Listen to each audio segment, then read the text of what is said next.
So,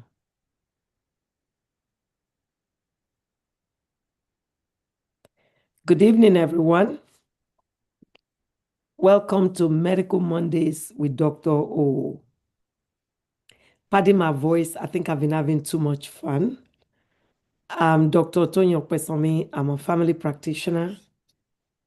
I treat HIV and addictions in Maryland also.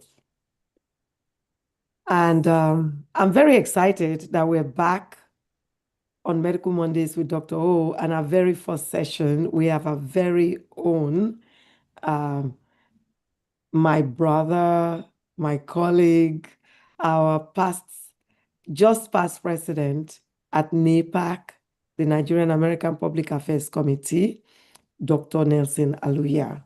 But before I hand over to him on this important subject that he's going to talk to us about, I just want to share the fact that I just came back from Nigeria.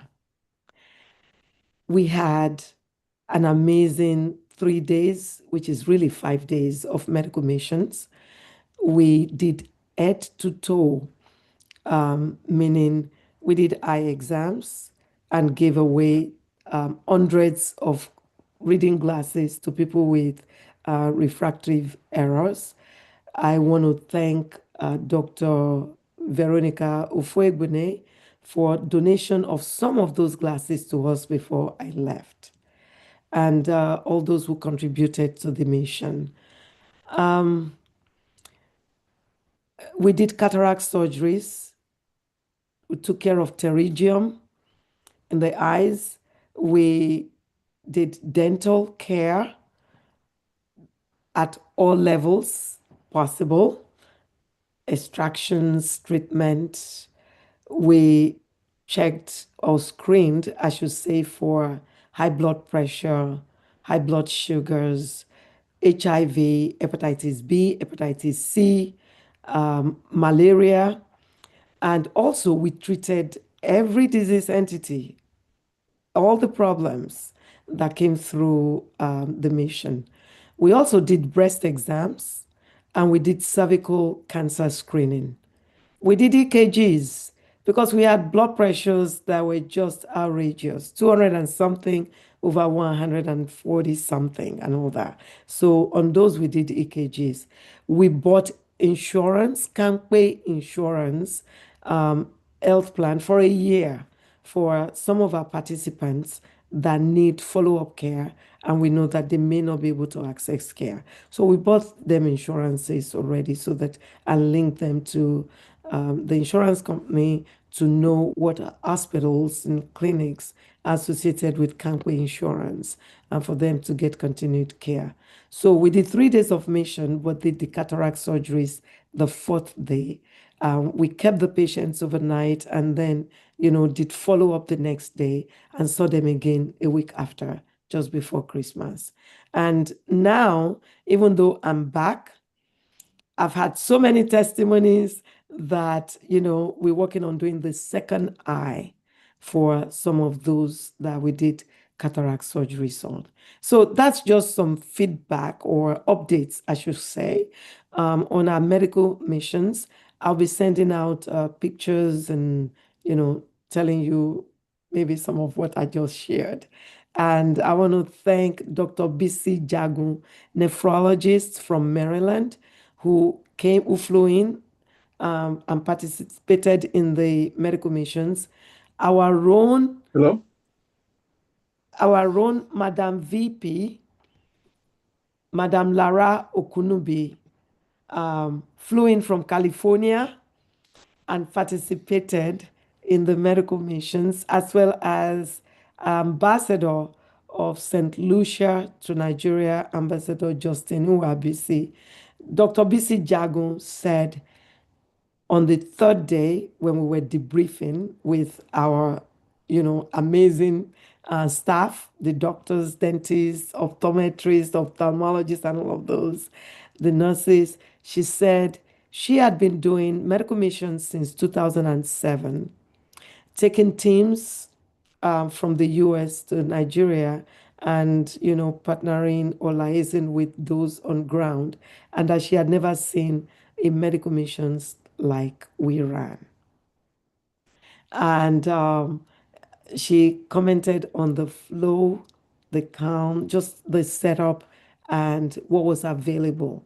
And for that, we are grateful. We partnered with, and oh, by the way, my nonprofit organization that does these missions is Global Vision Foundation. You can check us out at gvfinc.usa. gvfinc.usa. We partnered with NAPAC USA for this mission, as well as many other collaborators, including Campe Insurance and a whole slew of others that I'll be sending to you. So, without much ado, I'm going to yield the floor to Dr. Aluya to take us into what's up in 2026 and going forward when we're talking about health insurance, healthcare, and all of that. Dr. Aluya, the floor is yours, and Yeah. welcome. All right. So thank you, Dr. O, and thank you for the good work you do, and thank you for uh the amazing work you do on this platform. Dr. O's Medical Mondays. Very few doctors take the time out of their very, very busy schedule to continue to do this. And I must I really appreciate you as well. And for the fact that you called me and say, hey, doc, we need to do something starting with a bang for this year. And you reached out to me. And of course, whenever my sister reaches out, I said, okay, you know, um, sometimes I have to prepare, sometimes I don't. But the ironic thing is that I actually did an NTA interview on this. I was reached out by some lady at NTA International to talk about US healthcare systems for 2025 and what to expect for the year coming. So it just basically kind of fell on my feet on that. So I think Dr. O, you might let me share something. I pulled up something to see if I can share, because sometimes people are visual. But I was hoping we'll have this discussion. We'll talk a little bit and we'll ask questions and we'll take it from there. So it's Yes, gonna you, be you can an you can overview. share. You can Okay, share. right. So, so again, once again, thank you so much for the opportunity. It's a pleasure. I didn't even know I still have this. It's a pleasure to be here to talk to each and every one of you. The Medical Monday family is a family, and we've come to know each other, supported each other, gone through our wins, some of our losses, and some people we lost in 2025. May God, rest and their soul, and but predominantly gains, and the opportunity to speak to each and every one of you once again. Um, the world is really changing, and we see what's happening to the U.S. And what the U.S. is happening to the world. And I always say at NAPAC, everything is politics. If you think politics don't affect you, it affects the way your neighbor think, act, behave, or even make decisions. And that's why globally, the political space, as it may be, is truly outplaying itself. And for us as a people, it's important that we know what's happening so that we can get ourselves prepared, but more so to get our children prepared, and our children's children, so that they know how best to set their foot on the ground. Because sometimes the foot that they set on the ground may not be theirs, or they may not be the ones who are determining how well, on where, and how these platforms are being created. To divert a little bit so that you understand what's going on. The whole issue playing out with Venezuela now um, actually started a long time ago. So I think some of you would go back to look at history, because with history they say history often repeats itself. 1902, there's a big blockade. Germany, Britain, and Italy. Ge Britain was was what America is today. They were the giants, of the world, the empires. Like they said, the sun does not set on the empire of Britain. Unfortunately, it did. And it actually started in 1902. And Venezuela was where they are today in 2025 or 2026, when the president of Venezuela, who was called I think the Lion of the 80s, Cipriano Castro was his name, when Britain had spent so much amount of money invested, and I'll tell you why this is important, invested so much amount of money in Venezuela, reconstruction, all that, Germany at the same time. And then he came on power and said he wasn't going to pay. And he was diverting into other things. And they say you must pay. And they wanted to invade Venezuela. And of course, America said, okay, go ahead, do whatever you want to do. By the time Germany and Britain and Italy were trying to amass their ship to come, America pulled their ship from Cuba and then blocked the whole place. And they said, we'll go to war with Britain and Germany if they all ever come to attack the country. And why did they doing this? There's what they call, and I think you guys should go back and look again, and I'll tie everything up so that we know where we're coming. Because, like I always say, a branch that does not understand that it's part of a tree will only grow and wither. And God forbids that we or our children will grow and wither because we don't understand we're part of the whole narrative, and all the things that are playing out there. So, um, there's what they call the Monroe Doctrine. The Monroe Doctrine was written by President Monroe. If you know who the capital of Liberia is named after, Monrovia, wrote this doctrine in 1823, saying that the Western Hemisphere, the Americas, belong to America. Period. Nobody will come near it. None. Nobody. And anybody who comes, they are ready to go to war.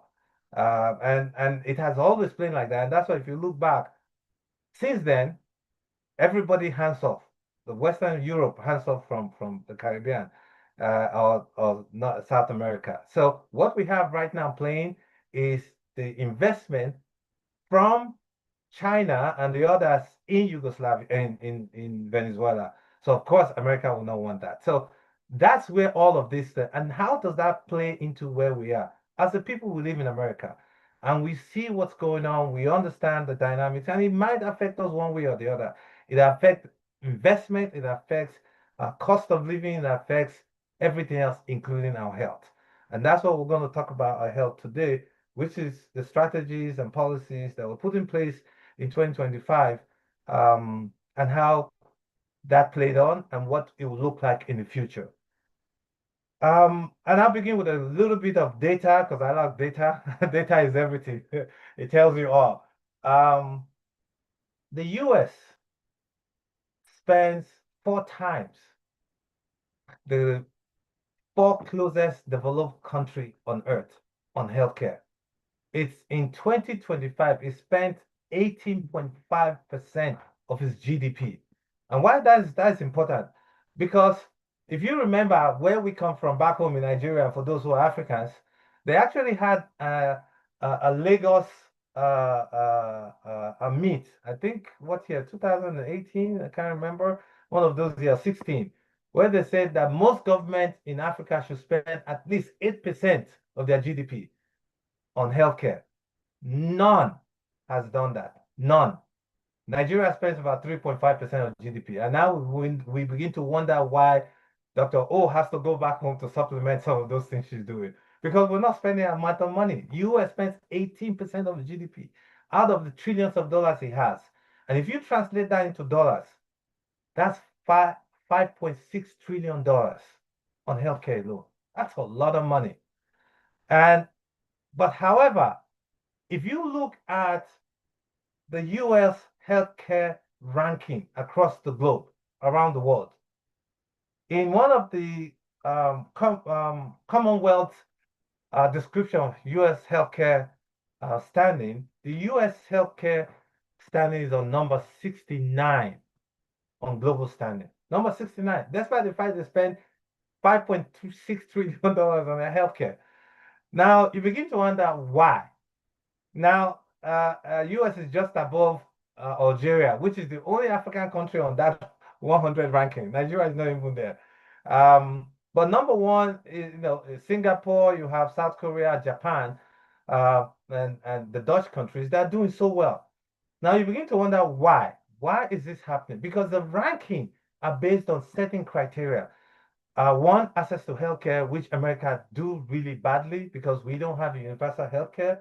That's one. Two, healthcare outcomes in terms of maternal health, infant mortality rate, death rate, and all that. The US, for the longest time, had about 19 to 20 uh, maternal mortality death rate per 100,000. That went up to like 23, 24 during COVID. It's down back down to 18, 19 now. Um, and compared to others, others have like 3, 4, 5 per 100,000 deaths, but the US has what it has. So if you look at all that outcomes, yes, and then you have equity. Again, the equity and access to healthcare equity raises, meaning whether you're of social status or whatever, you get the kind of healthcare you get, you don't get that. So these are some of the parameters that really make US score really badly, that is so down on the list. But two things that United States exceed any other country in the world. Two things. One, innovative technology and innovative and integrative technology in healthcare. Nobody comes near. None. Two is on specialty care. Of course, all the high-tech specialized care when it comes to healthcare around the world is in the United States. So if you want to get the best of the best, they're here. Technology, all they're here. Uh, and that's because the focus of the US healthcare was not necessarily in prevention. It was on healthcare driven by technology, driven by finances, period. It was money. Healthcare in the United States is not free. It's driven by money. And sometimes I've given talks where in other places in Nigeria, and I also try to tell our people back home as well. Healthcare is not free. Because guess what? Even in Nigeria, because we have this like lackadaisical attitude towards healthcare, we'll rather spend money as should be and go to party and all that. But to spend 5,000, 10,000 to do annual check or to do blood work or even buy the medicine, we will not do that. But we'll spend 100,000 as should be and do all that as should be week to week and week to week. So, but we want it for free. But it's not free because I tell people this somehow, somewhere, someplace, sometime, somebody's paying for it. And that's exactly what it is here in the United States. They are. Now, if you look at the United States healthcare systems, you can put it in different tiers. There's the federal government, you have the state, and of course, the private or individual healthcare. The federal government um, spend money on two major areas. One, and I when I talk to and I tell you what, so when I talk to some of the doctors, even if I in a hospital, some they have no idea some of these things. I'm like, oh my God, you need to know. You're a doctor. You need to know these things. Now, the first one is on what do you call it? The military healthcare, which is called what? What's that called again? Um, It's called what TRICARE, No, no, no. When they spend money on those who are served, the veterans healthcare, yeah, the the Veterans Health. veterans. So they've spent a whole lot of money on the veterans because look, these are people we take care of. They serve us, they defend us, and all that, and all that. They spend a whole lot of money on that. The second one that they spend money on is the federal health qualified healthcare centers. I think we mentioned that here before. There are thousands of them across the country where individuals who qualify, the Federal Health Qualified Center or Health Federal Health Qualified like centers. So they are Or a they've spectrum of them. partially funded Yes, so federal. they have those structures where they spend a whole lot of money. So that's where for civilians, like us who are not in the military, you have access to healthcare. Now, what does that mean? But you have to qualify anyway. And unfortunately, you have to qualify at a level, for some cases, 100% below the poverty line. And then some cases, 400% below the poverty line for you to qualify for those services. And basically, it's almost free. And they also have that included in that system, the 340B system. So the 340B system is a system that's put in place where the federal government subsidizes medication for those who qualify for those programs. So in the Federal Health Qualified Center, all of them have the 340B. You have to apply for it separately. You have to spend money. But what it happens is you have 90% cut off spending on your healthcare. 90%. So if your medication is $100, you only pay $10. And then they also specify subsidize on laboratory as well, especially for the Federal Health Qualified Center. So in those centers, especially LabCorp, when you go, you pay just minimal amount of money. So these are the subsidies that the federal government at that level has done. Now they also have the Medicare, and of course they subsidize the state with their healthcare subsidies as well. And now, with the healthcare subsidies on Medicare, Medicaid, they kind of give money to the state government to help subsidize healthcare for individuals. And that's why when you talk about the Medicaid system, it is not the same across the country. You find out that those who live in New Jersey, especially the experience I've had, they live in New Jersey and some like, oh my God, Jersey has gone too expensive. I gotta leave. I gotta move out. I'm going to Florida. And the weather is better. And then go to Florida. Guess what? The Medicaid system is so bad. It's not as great as they have in New Jersey. So what do? They pack their load and come back to New Jersey because for some reason Medicaid has a great a Medicaid system, which is amazing. So for those, you have to qualify as well. For all the there are criteria for all of that. And then, of course, in certain hospitals, for instance, like the Newark Baptist Medical Center, also have applied for the 340B hospital program. So whatever hospital you are, ask them if they have a 340B program and see if you can, be put into that program so that the cost of your health medications that you have will be a lot cheaper. I will tie some of this together so we see where we're going and why this is important. And of course, you have the federal government spending money and state government on grants as well. Grants on research, grants on so many things, innovative technology, and all. These are part of the money that is spent on healthcare system, and that's why the U.S. healthcare system is amazing to the point to a point where it is totally because they spend all this money on innovative technology and integrated technology on healthcare. And the biggest one as we speak right now is what? AI, AI, AI. We'll talk about that subsequently as well. Now, on the private insurance, where healthcare is provided by formerly um, what do you call it? Formerly faith-based healthcare systems. For instance, like the St. Barnabas, the St. This, St. Benedict, St. This, St. This, but over time have metamorphosized to a public healthcare system. They still get some subsidies from the federal government, but it's run basically for profit as well. So, and then you have the insurance company. So these hospitals, private hospitals, that is driven by money. If you have your private insurance, you come in, they take care of you, everything's fine, blah, blah, blah, all that and all that. So that's in a nutshell what the US healthcare system looks like. Now you have other people who, go on to do programs, that subsidized for the state or by rich individuals, Bill Gates and all that who spend money on clinical research or do programs to help alleviate pain and suffering for the healthcare system. Now, for most people who are indigent. Now, when you talk about what happened in 2025, I'll take it in two prongs. One, the internal issues that happened in 2025 and the external issue or the global issues that happened in 2025.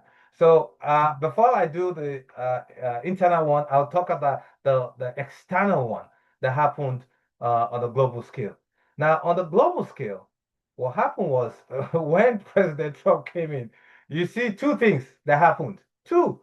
One was USAID. And a lot of people were crying when he canceled USAID. USAID actually was set up in 1963 by FDR. Is it FDR? No, not FDR. JFK, right? It was an act of Congress. So nobody basically can touch it. But they have so much access to wealth and money. The money on the average goes to about 30 to $44 billion every year. That's what they spend. And all that money is spent on health foreign services or health foreign grants or aids that they give to US, to US allies and friends, and to other people as well. Just to one, for a number of reasons. Um, as a good gesture to the rest of the world. Say, hey, you know what, we're here to help you. Um, we'll survey, disease, everything else that, that's going out anywhere in the world. But again, it's also soft power that the US has because he who pays the piper dictates the tune, period, right? And so if they're giving you 300 or 500 million every year, and they tell you this is how you're going to spend that money, of course, that's how you're going to spend that money. And what are they getting from behind? We want the data, right? But all of this thing has been going for over 40 years. Now, the irony is this. What is the outcome, really? What has been the outcome? I mean, we'll take a typical look of Africa. HIV, yes, has done well. But if you look at Southern Africa and every part of Africa per se, HIV is still ravishing those countries. Till today, thank God for the medications that are available. But guess what? How is that $40 billion spent to truly eradicate certain diseases? I mean, outside of medication diseases like polio, that over time have been eradicated in all countries except three: Pakistan, Afghanistan, and I add three plus Nigeria. Because sometimes they'll tell you Nigeria is off, then Nigeria is back. Nigeria is off, Nigeria is back. You begin to wonder why. You understand? Because again, these things are all tied to money. Because once Nigeria is on, then money flows into the country. And Lord have mercy, we don't know what happens to that. Um, Tuberculosis has not been eradicated, measles has not been eradicated, HIV still has not been eradicated, all of this is. But some of this money that the US spent is to help protect the US, to ensure that they surveil the diseases, especially infectious diseases that come from outside this country to come to the US to affect America. Because guess what? The United States sees healthcare as a security health matter, period. It's a strategic security healthcare matter, which we in Nigeria have not done. It is a security matter. It is not done in Nigeria.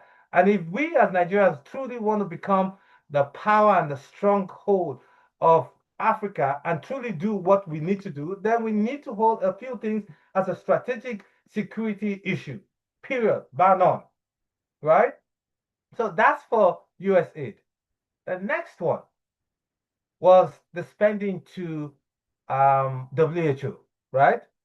If you look at WHO, and that's why when Trump came, he was screaming and yelling and all that, like, listen, we give you guys so much money, but we don't have a veto vote. We don't have anything to say when it comes to healthcare or WHO.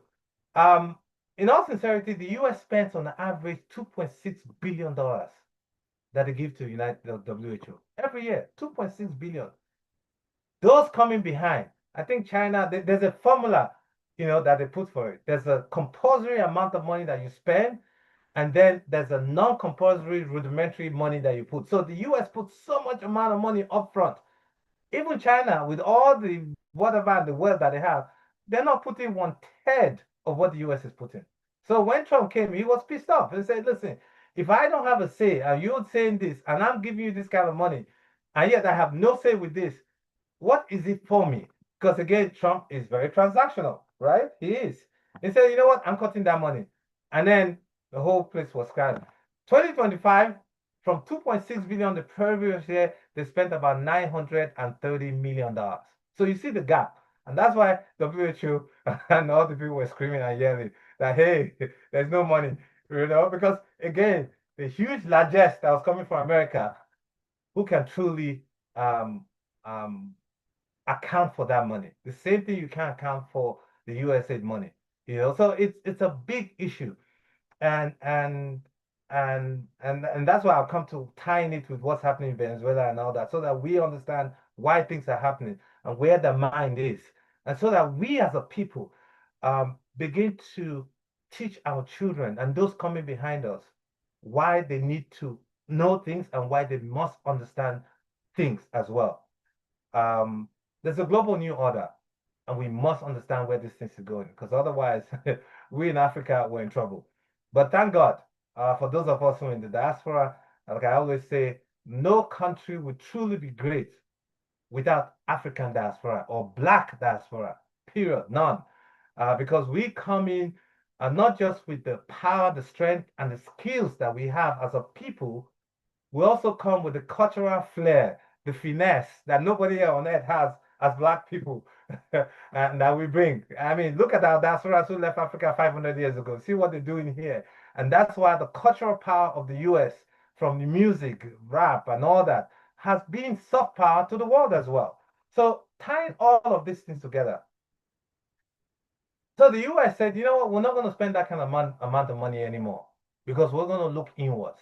Because we have people here in the US who are homeless. You keep telling me my numbers are bad. When you rank me number 69, even below countries that I spent for amount of money on. All right, fine, I'm going to look inwards.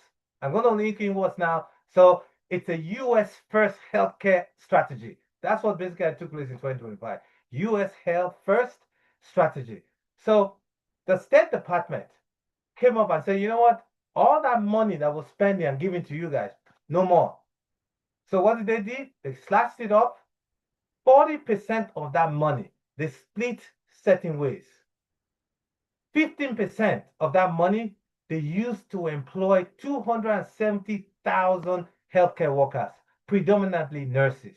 And that's why you see everybody became a nurse. Everything is good. Nursing is hit now. You understand? Traveling nurse, all that, they pay all that money because they give these monies to the centers and to hospitals as well. So 270,000. Because if you look at um, I'll tell you why this is important. And then other allied healthcare providers as well, technicians and all that and all that. And then of course they try to do something for doctors as well, um, because they realize that the workforce in the United States was dwindling.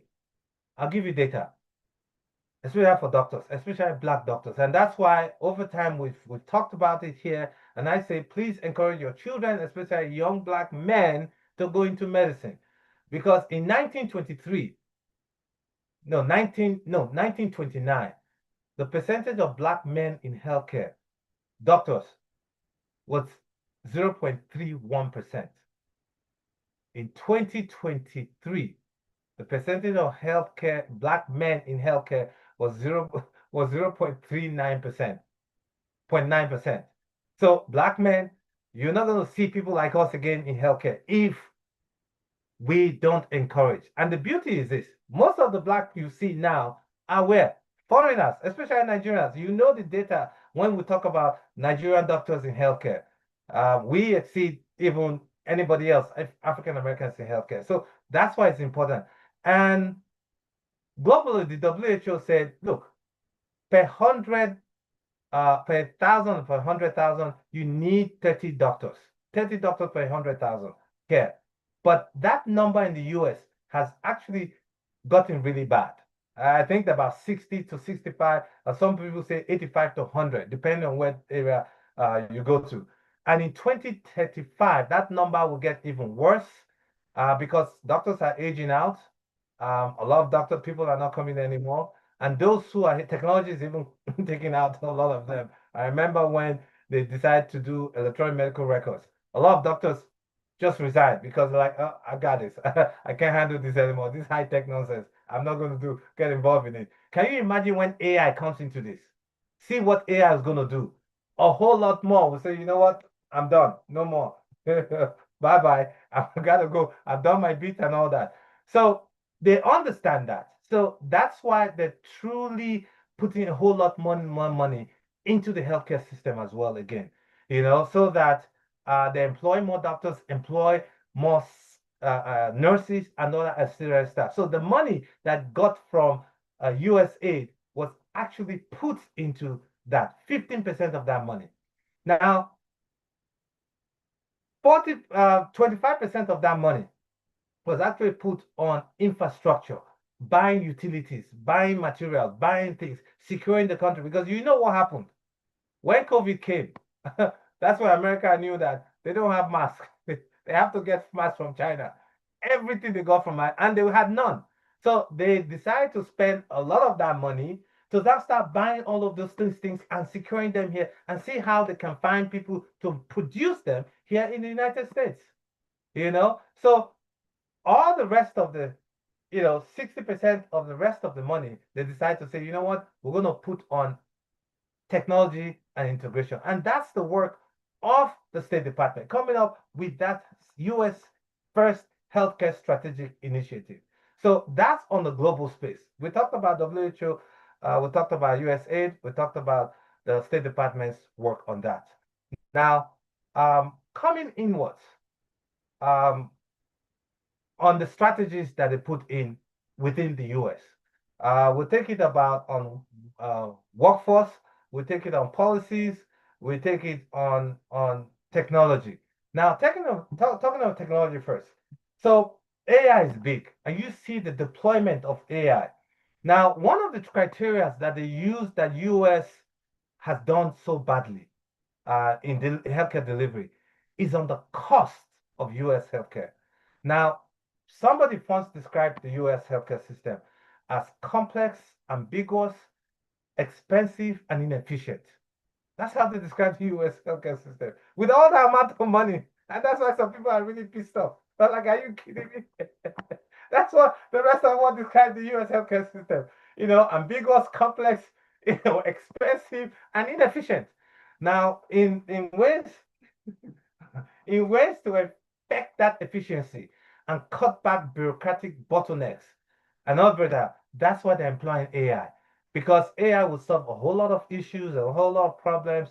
So there's integrative AI technology innovations being taken place. They lead in other advanced technology, but they want to integrate it to a point where it begins to be meaningful to healthcare deployment, healthcare access, healthcare delivery.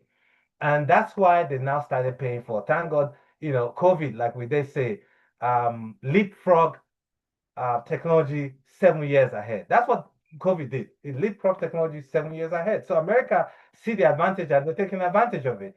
So, and that's why the federal government is putting so much amount of money into this as well, so that the bureaucratic bottleneck and the expense and cutting back on a lot of things. You see people being fired everywhere.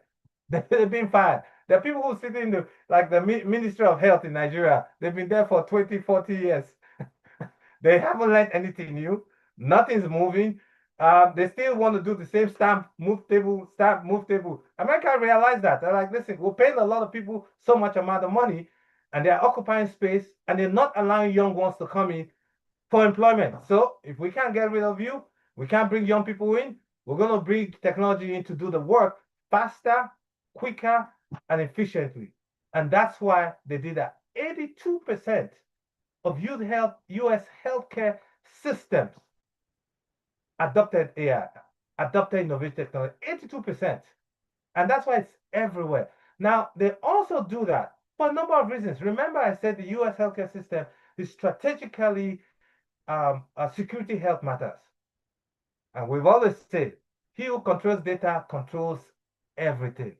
And the US is a constant attack every day. Cybersecurity is big now, big time, because we have heard some places where people have hijacked hospitals or health centers and say, you know what, if you don't pay me this amount of money in cryptocurrency, you're not getting your information back. They hijack it. And if payday is next week and they hijack all the information, I can't tell who worked, who didn't work. Guess what? How will they pay you? The hospital will start sweating and panicking. So what do? They have to pay up first. They have really paid up, all of these people. So the encryption that's taking place with innovative technology, cybersecurity, and all that. This is why some of this whole amount of money is being spent on that, so that the system is a whole lot more secure. And if you also remember, if I do MRI in this country, in New York, and I come to New Jersey, or even from one hospital to another, doctor, oh, you know that, and everybody who's health, I have a headache. I do an MRI in this hospital. I don't like the way the doctor told me. I'll go to the next hospital. And I say I need another MRI. Guess what they'll do? They'll do another MRI. And that's cost within a week or even less. It hasn't changed. So it therefore means the healthcare system, we're not talking to each other because we don't have a universal healthcare system where if I do something in Raleigh, North Carolina, and you come to New York, and you asking for this, I pull up the chat, I see everything. In the VA, they do that. So wherever you go in the VA system, you can see that because the federal government has control over that. But outside elsewhere, you don't. So that's the kind of money they are using to integrate all of this information right now. So that if you go somewhere, you do MRI, and you come here and say you do MRI, no, hell no. If you do chest X-ray somewhere else and you're coughing again and you do chest X-ray tomorrow, no, the chest X-ray yesterday, MRI yesterday was normal. It's not going to change. It's not changing. So, and it reduces costs because we have spent a whole lot of money. It hurts when I see those things. And I see it so often. We spend a whole lot of money. And that's where the wastage, when you talk about inefficiency, the guys in Europe knew that. It's inefficient. You understand? But because each it's money driven and each centers, each insurance, each technology hubs want to have control over their own, that's why they haven't been able to merge it. But they're finding different ways where they have a central unit where all information is put in and they can secure those information. Now, you also know that the rest of the world want to have access to US information because once they do that, they have access to you, they have access to anything, and they can, they can bully you or they can blackmail you when they have all your health information. You nobody. I mean, that's why we have HIPAA. You understand? So if you're not involved, you're in the hospital, you're not involved in the care, you can't even have the access to that. Why would another person in another country have access to U.S. healthcare information? Sadly, we hear what's happening in Nigeria, where our government is signing off our healthcare information and data to a foreign company, a foreign nation. And it's sad because they still do not understand that data is the new money. They don't understand that. And whoever controls that data controls you, period. So those of us who are in the diaspora, because we know these things, we must begin to raise the alarm. When they do those things in Nigeria, we must raise the alarm. And we say, no, you cannot do this. Because guess what? My father's information, my mother's information, my brother, my cousin, or whatever. And if I go to Nigeria and I get sick and I do one malaria, it's all in there as well. I don't want you to know. I don't want China to know. I don't want France to know what's happening to me. You understand? Because they're not involved in my care. So these are some of the things that the US is doing on a strategic basis where I talk about US healthcare first, technology, AI integration, and all that to reduce costs, improve efficiency, and all that. So that's what they've done in that respect. Now, coming to workforce, we talked about a little bit about workforce when I, made a analogy earlier on with some of the money they got from USAID. Um, I'm sorry to say, I'll add this caveat. When Trump had cut the US aid, and they're like, oh my God, the money for HIV and all that, people will be dying. How many people have died in Africa that we heard from HIV? We haven't heard that story. I thought people would be dying from on the streets on a daily basis. No, our African nations should wake up. They have a declaration that at least 8% of their GDP needs to be spent on healthcare. Let them spend it. Because when they do, then they begin to, there's accountability and people begin to get responsible for their healthcare. And Nigerians will also know that, listen, healthcare is not free. And there's so many things you can do in the healthcare field. There's the upstream and downstream. You understand? And innovation and technology that we must begin to put into our healthcare systems within us was smart enough. We have brilliant people within Africa and outside of Africa, within Nigeria, outside of Nigeria, who can do these things for us. But to sell our information to some foreign country, it's really, really wrong. So I, I mean, and here in the US, because they see in the future, they look into the future and see like, hey, you know what? By 2050, the disparity will be so much and so great that rather than 60 to 100, you now have 200. You now have 10 to 15 doctors per 100,000. No. So what did they do in terms of residency? There's the Conrad. I don't know if you know the Conrad policy. The Conrad policy, which they put in place. This is a workforce, but it's also a policy thing. I remember as president of the New Jersey Medical Association, I was in Congress to push for the Conrad stuff, and AMPA also did help, and I, joined them in the last talk where we went to Congress. What's Conrad? Conrad is a program that put in place that when, as a foreign trained graduate, if you come to the United States and you train and you do your residency, after your residency, you're supposed to leave the country and go back home because that's the essence. You come train here, you go back home to give your skills and expertise to your country where you come from. But because they understand that, hey, we're getting short here, and most people want to stay. So what did they do? They said, you know what, 30 positions or allocations per state, 30. So we can allow 30 trained doctors who are trained here, who've done the residency, to stay back in each state, 30 of them. But because they understand the workforce depreciation for aging population and everything else, they now say, you know what, we're going to increase that to 100. So the Conrad 30 became Conrad 100.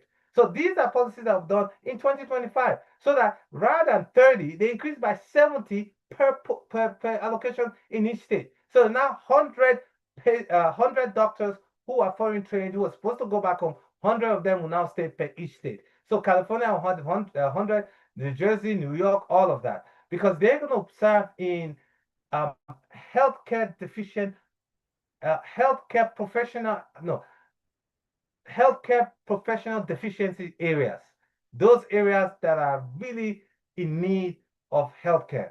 That's what they did. So that's one of the policy, as well as the increasing amount of money to help increase the number of nurses and doctors and everything else and all that. So now when it comes to um, policies, we see what's happening with the Medicaid, Medicare, right?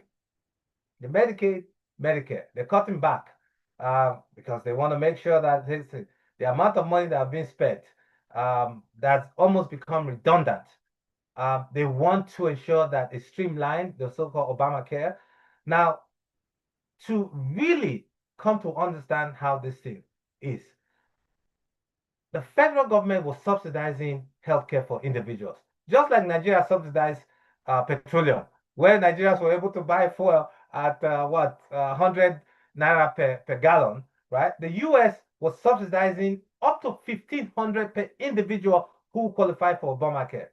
And guess what? We had a lot of people who have a lot of money, but for some reason they found a way they're able to qualify for Obamacare. So at the end of it all, they pay only $250 per month on Obamacare, right? So that at least that helps increase the access, which is one of the parameters the global space use that cut short America. But Trump is saying, hey, you know what? The efficiency is still not there. Let's take a look at this and see why this is not working. Why is the insurance company, as you and I know, no matter what you do, when I write CT scan or test or medication, they're like, no, we're not paying for it. But meanwhile, guess what? For each patient, they're getting $1,500. And on top of that $1,500, the patients are actually paying themselves. And if the government paying $1,500 for each patient, why won't you give them what they want or what the doctor said they deserve? They're not. They refuse. Because at the end of it all, what's this insurance company want? They want at the end of the year, they talk about the amount of money that they've raised or saved in bonuses. And where does those bonuses go to? CEOs. Period. And then the parachute that they have. Because if you fire a CEO for non-functioning, when he leaves, you're going to give him $100 million for non-performing. Meanwhile, when the nurse or the tech or even the doctor don't perform, you go home. Nothing follows you. Because these people have hijacked the system. They write those laws. And they have means and people who help them write those laws. And this is what it is. So they say, you know what, let's critically look at this because it hasn't been working. We've been spending all this amount of money. Let's see how we can restructure this so that it becomes efficient more for everybody. And that's what they say. But is anything perfect? No. Would some people pay for it now? So the plan, having said that, a whole lot more people will now pay more money out of pocket for the things that they need to. So I guess at that case, they will have to hold the insurance company more responsible. Because one of the things that really does happen, and I see that every day as a physician, when I write prescription or whatever, they say, oh, they're not going to cover it for it. What do I need to do? I need to call for prior authorization. You know that prior authorization is a gimmick. How would me, a doctor, spend time, 30 minutes to 1 hour, calling a medication for one patient, one medication for one patient? Do I have the time? No. They know I don't have the time. Or if I have for CT scan, they say no. They want me to be on the phone. And a lot of the time, the people who you're on the phone with are what? Not even the fellow doctor. They'll tell you it's a peer. It's not a doctor at all. And I've had situations where even when I call for CT scan, because I'm upset, I'm pissed off. Like, this guy has a stroke. He has a tumor in his head, which I suspect. I want this MRI done. You're not. When I call them up, they're like, okay, doc, hold on for your pair. And I called the doctor and I said, doc, why are you holding this thing up? Or this patient can't qualify to go home. They're like, no, it's okay. I approved it a long time ago. So I said, who's holding up? This is why I'm on the phone with you right now, because they refuse to do this MRI for this patient. They're like, oh, I approved it. So you find out that there are people behind who have been instructed, and doctor, oh, you know this, have been instructed to put a stumbling block on all of this. If they don't do that, they get fired. You know that, right? And you told me a story particular as well. So these are some of the things that are obstacles. And year in, year out, with the trillions of dollars that US spend on healthcare policies, on healthcare, it's still really bad. The numbers are really bad. So these are some of the things that Medicaid, Medicare, they say, you know what? Now with the state, we have been giving you money. We can't afford to give you more money that small, and we can't account for, because once that money leaves, it's done. You see, I'm sorry to say, you see what's happening in Minnesota. Yes, seriously, right? Where there's a whole lot of hundreds of millions and even billions that have been misappropriated, and they can't account for it. So these are some of the monies that are coming from the federal government, because there's been a whole lot more non-accountability across the space. And that's why the whole thing has been made so complex, redundant, and inefficient. So because there's a whole lot of wastage and unfortunately corruption as well. So these are some of the things. And then another one is on 340B on medication. So the federal government say, you know what, we paid this money. This 340B program that has been on. You tell me who you gave money to, right? And medication to, and we pay you the money. So this time I said, no, no. If you're gonna tell me who you gave medications to, give me a voucher. Show me the voucher of how you dispense that money. Because listen, even I have known that the 340B in pharmacy, there's a whole lot of corruption taking place. There's no accountability. I've had to deal with that as a CMO at one point or the other as well. So these are some of the things that we begin to look at, and as well as the population increase in the U.S., and all that and all that. So these are some of the things that they looked at, and they also talked about medications as well, the GLP-1s, right? The the one they called the weight loss medicine. For the first time in this country, the obesity level began to dwindle. It really did. Because in 2000, 1983, the obesity, and I think I did do a presentation on diabetes. The obesity and diabetes was exactly the same picture all through till 2016, where obesity kept on going up, diabetes kept on going up, but obesity plateaued. Obesity plateaued for a long time because of few things that happened. People became more cautious of their health and all that, gym and all that and all that. But for this first time in 2025, the obesity rate came down. What did they do? Those medications, the GLP-1s, the Ozempic, the Monjaro, the all that, they were costing $1,500, 1,500. And meanwhile, in UK, it's 80 pounds. So, and in Canada, it's so much less. Why the heck is 1,500 in this country? So they made efforts. They brought it down to around 300, 400, depending on the type. So people can now afford it. So they're using it. And one of the strategies that they learned from UK is that UK made it possible that in the NSH, which is the Universal Health System, they gave GLP-1s to everybody, especially those who are at risk. So I saw a documentary where the first person who took, they call it the jab, who took the GLP jab in London was sure, and they followed this person. And they subsequently followed 5 people. So in the US, the policy came out to say, you know what? We will now give Medicaid, Medicare GLP-1s so that they themselves can now use. It makes sense because guess what? Who are more at risk to get obese?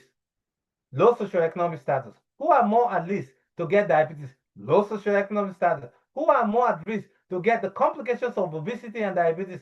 Low socioeconomic status. And who are the people who are on Medicare and Medicaid? Low socioeconomic status. So invariably, the wise thing to do is, hey, give them those meds. Because one, they'll lose weight, diabetes is better controlled, they're able to move better and become more functional for the community. So these are some of the policies that were put in place all through last year to create some change that are tangible, that hopefully in the next couple of years we'll begin to see down the line. So what's coming this 2026? Of course, one is on policy, the Medicaid, Medicare. You saw they shut down the government because of that, and and Trump refused to budge because he has those who are behind him and some people who see reasons for what he's doing. So obviously, this coming year, the people, most of us will have to pay more out of pocket. Things are going more, but hopefully they will sit down and craft a new system that will truly cover for those who don't qualify if you're not poor enough to get everything else, because that's what happened. It's a shame that some of us who are here, when it gets to a time when we need things, and Medicare, they'll tell you, no, we won't cover you because you made so much money. But those who are not doing anything today will still continue to receive. So, but those who are caught in between, there has to be a plan that will have to put in place so that at least somehow, someplace, is either they reduce the cost of medication, reduce the cost that hospitals charge people. I think it's going to, because when you go to the ER, just going and writing your name, you come out with 1,500 bill.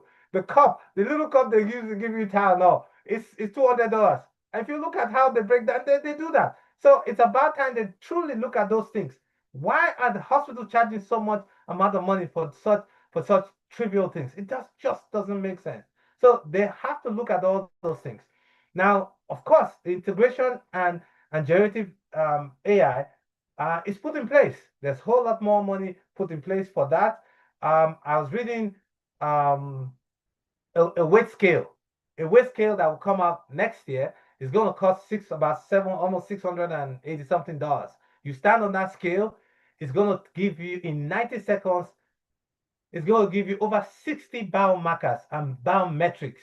It will calculate the weight of the amount of water you have in you. It will calculate the impedance of the flow of blood in your blood. It will calculate the risk of you having, diabetes, having the risk of blood pressure, not just today, but in the next 10 years. And these are all generative AI mixed with all of this. Because just like we now, when we had our phone, we now start having cameras, everything attached. That's what AI will do with all of this, at least in healthcare. And of course, you now have deployment of AI where you have your personal AI. If you have issues, you click on it, it'll tell you what's wrong with you, and they'll send medication to the pharmacy, but at least the doctors will still have a role to play. And hopefully medication costs will be reduced and a whole lot of more things, but people will pay out of more pocket and hope to see that in the future changes and the changes that we're looking that ideally should be bipartisan, whether you're Republican or independent or Democrat. Healthcare is everybody's issue, it's everybody's business, and we need to begin to pay attention. And thank you, Dr. Kwesami, for doing this because, again, this is access. You're giving access to our people, our community, and everybody's, like I said, when there's scarcity, people go tribal. You understand? So every community is taking effort to do what they can do to secure the healthcare of their community, give information, empower the people by informing them so that they know much more about their healthcare and be able to know how to truly protect themselves and preserve their health. Thank you, and God bless. Wow. Thank you. Hmm. I listened very well and a lot to digest there. I'm going to go back and watch again on YouTube or Facebook. A lot to digest because there are lots of policies that are being made in this administration and that have been causing anxiety.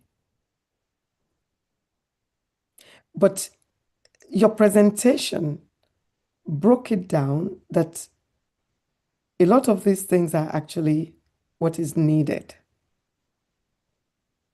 and that there has been a lot of wastage that is being curtailed, correct? Okay.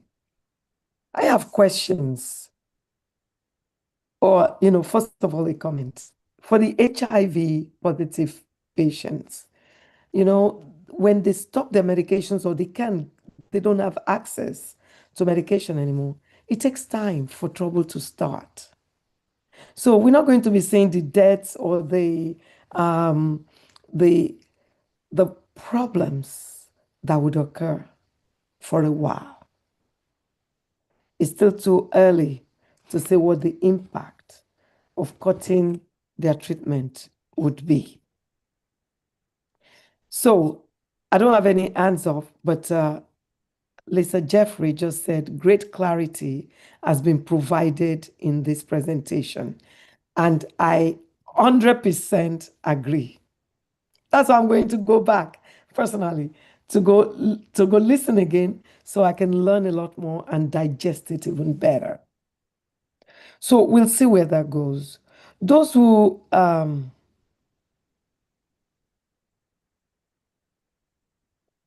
wrote some questions here. You said a lot of people will pay more on insurance going forward. And so it would enable the insurance companies um, to be more accountable, or they will be held responsible. Who will hold them responsible? Because you and I know the issues we providers, physicians face with insurance companies when we cannot make decisions for our patients anymore. You know your patient needs this, but you have to do prior authorization. You are at the mercy of the insurance company for them to say yes or no. And it's people who are not trained to do so that are usually doing it. But who will hold them responsible with this higher cost of insurance? Yeah, so I'll tell you what I've done over time. Okay. The patients or the families of the patient. And I've been very successful with that. I say, you know what? Call them up. Call the insurance and I tell them what to tell them. Because I don't have the time. Neither do I have the staff to do that. I have a great staff that help with some of these things. Sometimes when these patients they come in, they sit in the office, my staff have time, they'll call them together.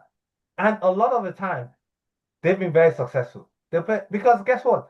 Like they say, I'll say it this way. For those who are not Nigerians, they say it this way. You want an insurance company like a second-hand radio. The insurance company will buckle. No, I'm serious. You call them multiple times, because for the longest time nobody was calling, nobody was harassing them, nobody were people were not advocates for themselves. They just leave it to the healthcare providers.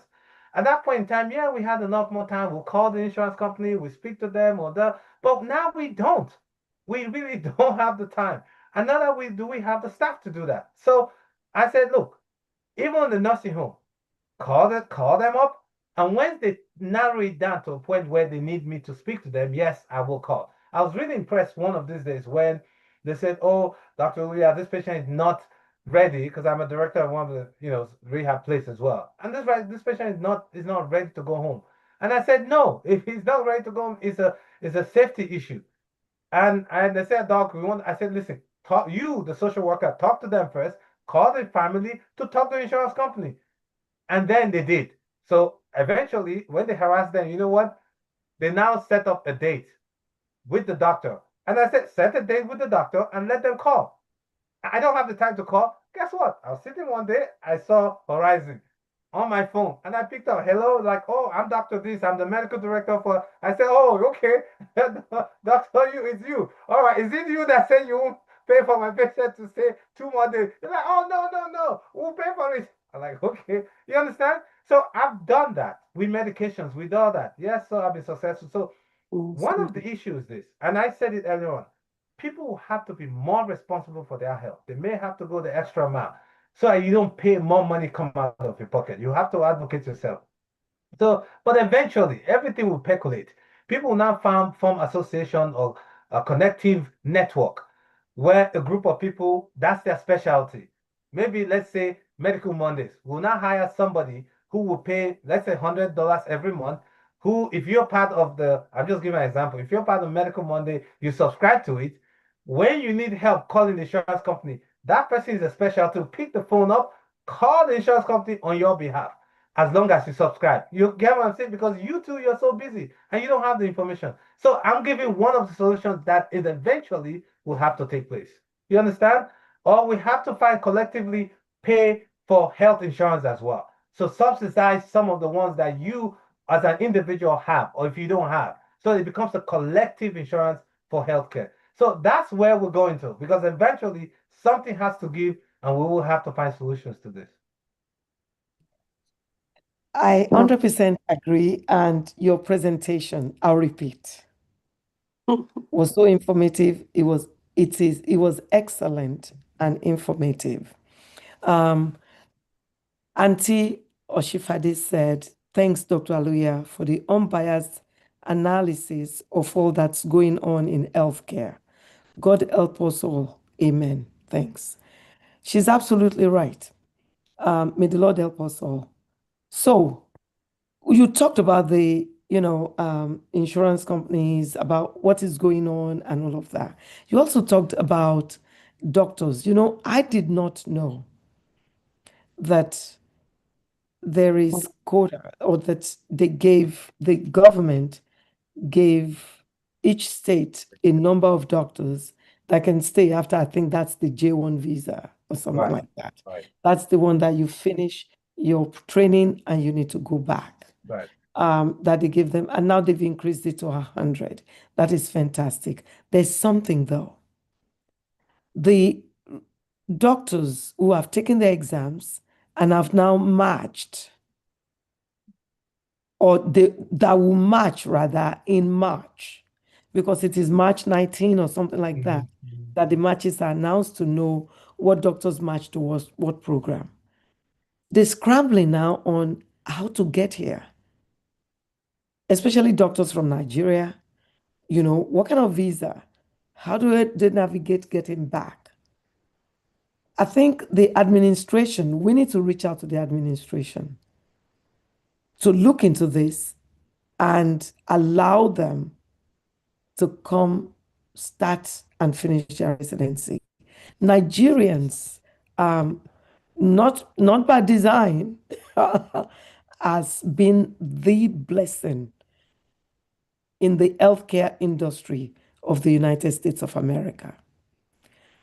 The Nigerian ambassador gave a statistic today at the Prince George's County swearing in for Honorable Wala Blege, and I think it says 63% of the doctors in the United States today are Nigerians. It is Our soft important, power. yes, it is important that these doctors are allowed to come here to do the residencies. They've put the work in, they've passed the exams, they went through the rigors of interviewing and all of that. It is important that they come to finish. And we have shortage. We have shortage of doctors. And they understand that. And that's why those policy of the Conrad 100. Right. Okay. So the question is, what do So we do? Right. what do we need? We need to move. Right. And it's going to take us to move, to let the government realize that they need to give them the ability to come here. And it should not be $100,000 for H1 visa. During COVID, Dr. Daudu moved the US government and Nigerian government to allow one plane. to fly when it was a no flying zone,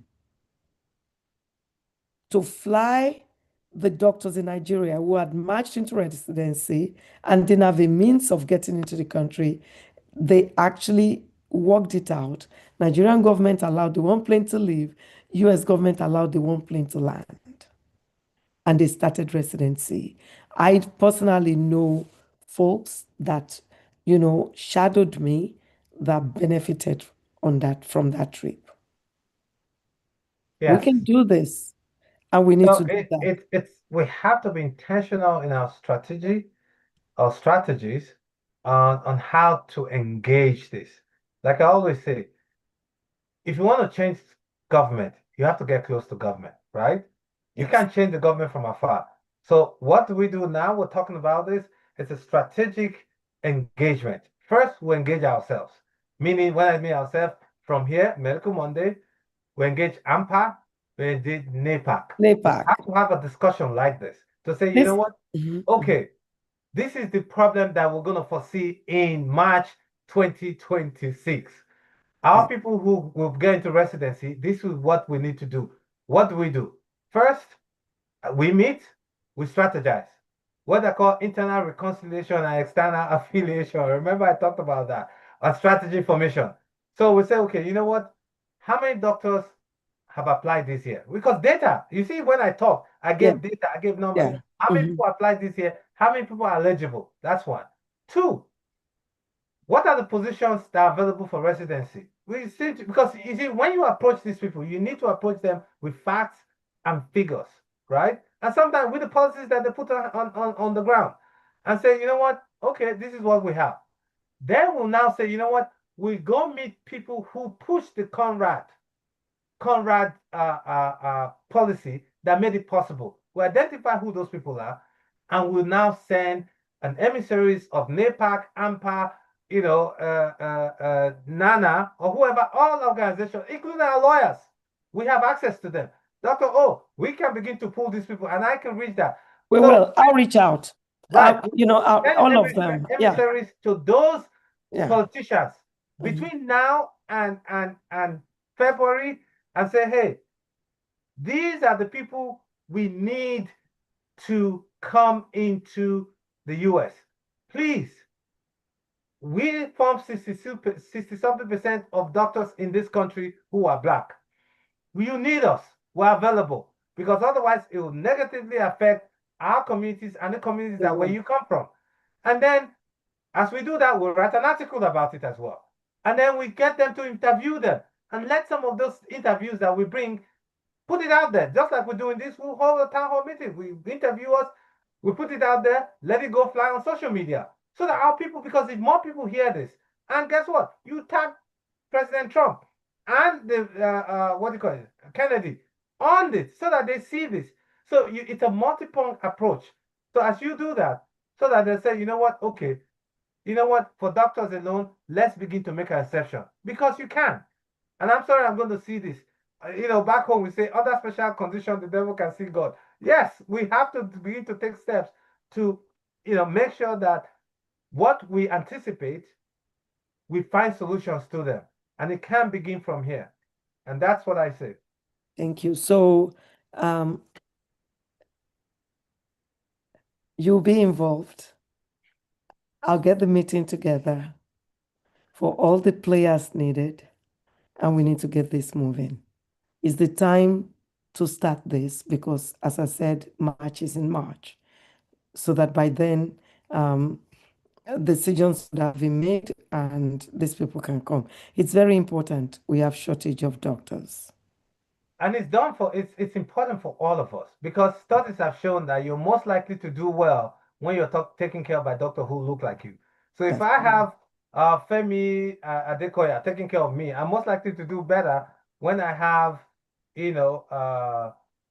Khan Abdulaziz or whatever. well, I don't know because I have lots of Caucasian friends who prefer us.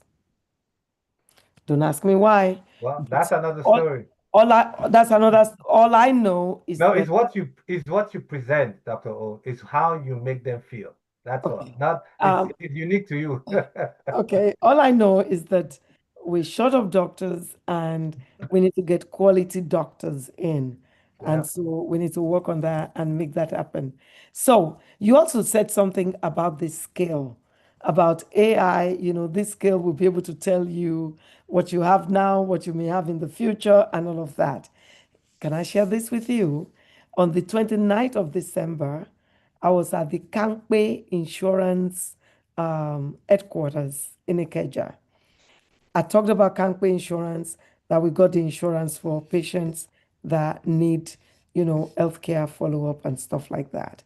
I talked about that in the beginning of Medical Mondays with Dr. Hugo tonight. I was at their, at their headquarters, and they have a scale like that in Nigeria. We actually purchased two. They cost 50,000 naira per scale. It tells you if you've drank enough water, you need water, how much you need, your percentage weight, I mean, there are a slew of things this scale tells you. And you can have it with your family. All you have to do is, download the app and you put your information in. Every time you get on the scale, it dumps into the app for you. Right. So it's already in It's Nigeria. good to know. It's good to know. Is it indigenous or it was one of those things that were brought in from abroad? It's good to know so that we can begin to buy those things and give to health centers. I don't mind buying some of those things. Let me know. Maybe we'll talk offline on that one. We'll talk of it's only 50,000 naira. Yes. Wow. Okay. Okay. I'll connect you. Right. So, um, I don't know who Galaxy A03 is. Please put your name in the future. It says, very true, Dr. Aluya. This is very crucial. Thanks, Dr. Aluya and Dr. O for pushing this through. Thank you. Dr. Ugo said, for a USAID staffer who is living the nightmare of 19 years as USAID staffer and woke up overnight to Musk and Trump joblessness when you have no license to practice domestically, I hear you loud and clear. Comment.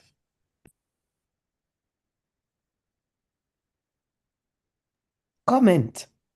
Oh, well, I mean, again, one of the things that the rationale that they had with the US first healthcare strategies is that the foreign health aid or foreign health um, initiatives that were have been put in for so long were created a cycle of dependence on recipient countries that these countries no longer want to spend money on their healthcare or even bother about healthcare.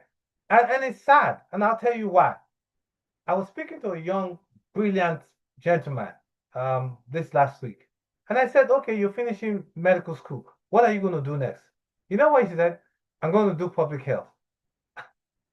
Because that's what, by the time I was living in Nigeria, a lot of my classmates were going to public health, forgetting everything. Even those who did specialty training were going to public health. Because in public health, all that USAID money and foreign money is what was paying a whole lot more. Because the average Nigerian wants to eat first before you start thinking of anything else. You understand? So everybody's running into public health and living the clinical practice that ought to be. So I told him, I said, listen, I know you want to do public health and I know the reason why.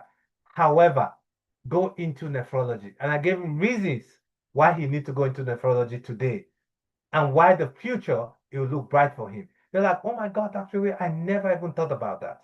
So I'm glad that we had the discussion. So our people would always look, and it's human nature to always seek the low-hanging fruit first, right? Those are the ones you go pick those up. Nobody likes extra trouble, extra wahala. So they will go into those areas. And that created a cycle of dependence to a point where all they just did, I'm sorry to say, get on the healers, drive from town to town, and in the end, when you say give me those data, none. Seriously, let's find out what the data is on anything in Nigeria. Nigeria is a great and sophisticated country, for God's sake. We need to be able to have data on stuff, but we don't. And I talked about, polio. This year we're out, next year we're in. This year we're out. Why are we in all of a sudden? Because a lot of time when we have polio in our country, guess what? Then the polio program comes on. Then the money comes on. Then the HELOCs comes on. But if you take that money off, some people will no longer have a job to do. So that's why it's important that individual countries themselves begin to take responsibility for their own health. Health is not free. The government needs to spend money. You understand? Rather than spend money on anything else. And we see how much do we spend on medical tourism? $2.3 billion every year. 2.3 billion every year on the average. Sometimes 2.1, 2.2, 2.3 billion dollars on healthcare. Can you imagine putting all that money into Nigeria's healthcare system? What it will look like? It will become what it was in the 1960s, the 70s, and the 80s, where you have the Saudis and the princes and all that coming to Nigeria to seek help.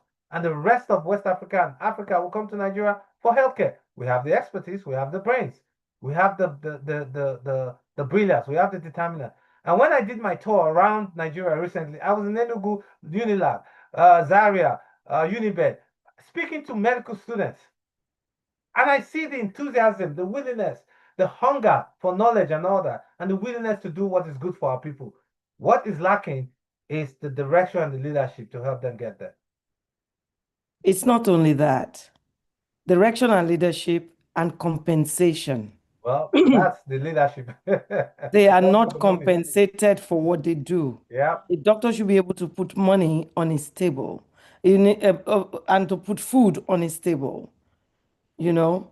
But before I call on my war Mr. Lawal,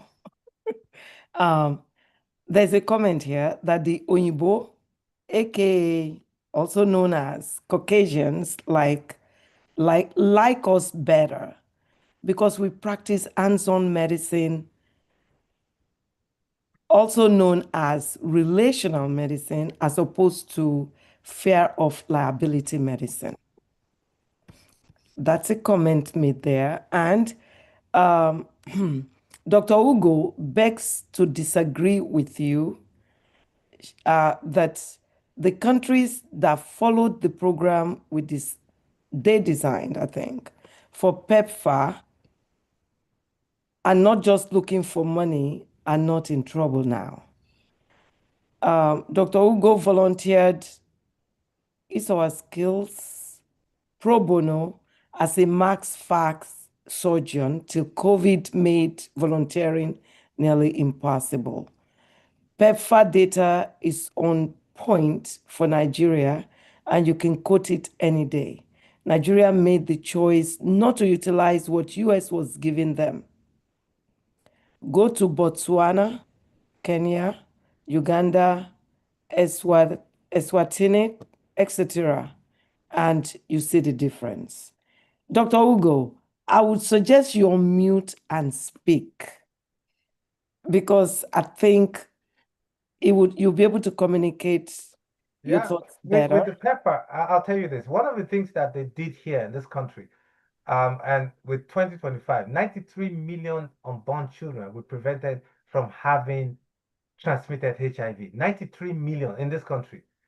They protected 97 million Americans from developing full-blown HIV in this country from all that. So that's the data we're talking about. So when I talk about these things, I know these things. But the issue is this. If you look at, I mentioned Southern Africa particularly.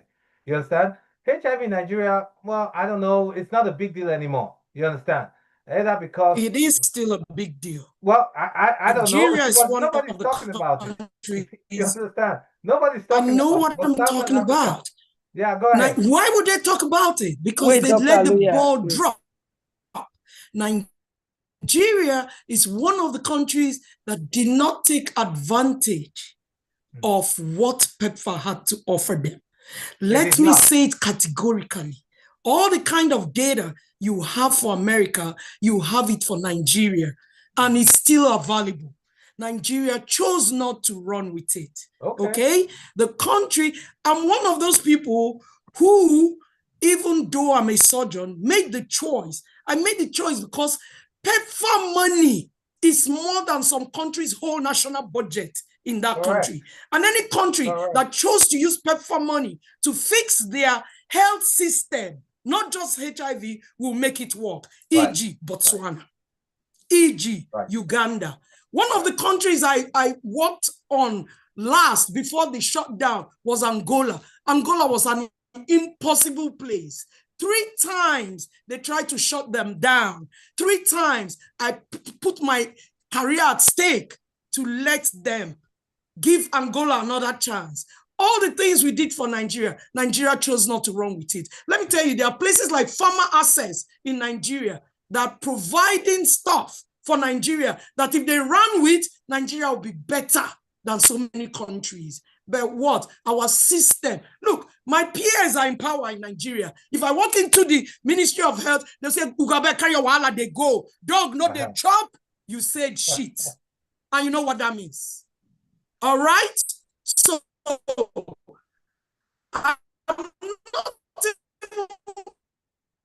complaining. We had the opportunity to not run and look after themselves. If they cannot, I thought I was a consultant maxillofacial surgeon. Go and check it. My name is Ugochukwu Amanyewe. I'm the only female that has finished maxillofacial training from maxillofacial unit, Kaduna, Nigeria. Okay?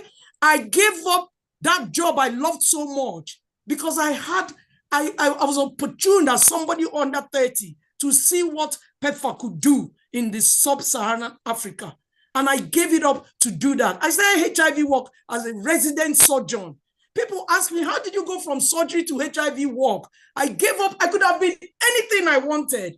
But I saw that that money could do what Ransom Kuti tried to do in the 70s.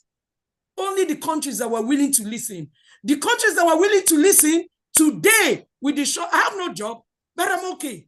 Today, with the shutdown, the countries that listen to us are still on their feet running. Nobody's telling you how many Nigerians are dying now because they don't have HIV medicine. But when Obasanjo was there, Obasanjo told USA to go fuck yourself if you don't give us generic medicine. Where is that kind of attitude now? Now they shut down USAID, the CDC program, everything is comma. We still don't know where we are. It is in the hands of the Nigerian people to do it. If any doctor needs to work to survive, let him work. If any doctor, those of us in diaspora have the power to do and undo, are we organized to do it? We are trying. And I teach, or I taught before Trump also called the program comparative global health in George Washington University because they were looking for people like us to come into the classroom and give them life what we're doing on the field. All right. The most brilliant students I saw in that master class I was teaching are all Nigerians. Let me just stop there. I didn't come here to Dr. Ugo. So you and I are on the same page. But I tell you, I disagree with a lot of things you're saying. The people who make the difference are still Nigerians. Go and check the records. The UNICEF SFH program that trains couples to be peer educator trainers, I designed it. And that program is still on. All right. I'll tell you this. I understand how passionate you are, and probably you're upset about a lot of things. Granted. And it's truly legit for you to feel like that because your country failed. And your country failed you, I'm sorry. But honey, it failed us. I was listening to you talk about the Abuja declaration. Let me finish. It's still a mess. Let me finish. You're saying the same thing. That's exactly what I said, right? So this is your sphere, your space. You look at Africa. Botswana did well. Uganda did well, whatever. I can give you data from Uganda and other places, some of the things they've done with their healthcare and all that. But that's a different story. Now, with Nigeria failed because the people who are supposed to do what they ought to do didn't do it. And that's why I said earlier on that look at polio. Nigeria is off, Nigeria is on, Nigeria is on, Nigeria is off. There's a reason for it. This is exactly the same thing you just talked about. And we are in agreement. I totally agree with you. So, with all the work you do, I commend you and I thank you for that. But that is one space. When America, USA look at the money they spend, it's foreign health initiative, foreign health aids, or foreign health expenditure. It's not just for Africa. We're talking about Myanmar. We're talking about Sri Lanka. You're talking about globally. So it's a global problem. It's not just a Nigerian problem alone. It's not just an African problem alone. There are other Honduras and all that. So they looked at that and they said, you know what? It became it created a culture of dependence in some of those countries. Some people will do well. I mean, look, we talk about uh, um, disciples. You give money to some people use money to do well. Some people didn't, but not everybody. So that's what they say. Listen, they own their money. It's their money. They decide to do whatever they want to. And I give you data what they've done with that money in the United States. So whether you like it or not, it's their money. They decide what to do with it. So, Dr. Oh, that Aluya, Dr. is what Ugo I has told every African country. Once I land,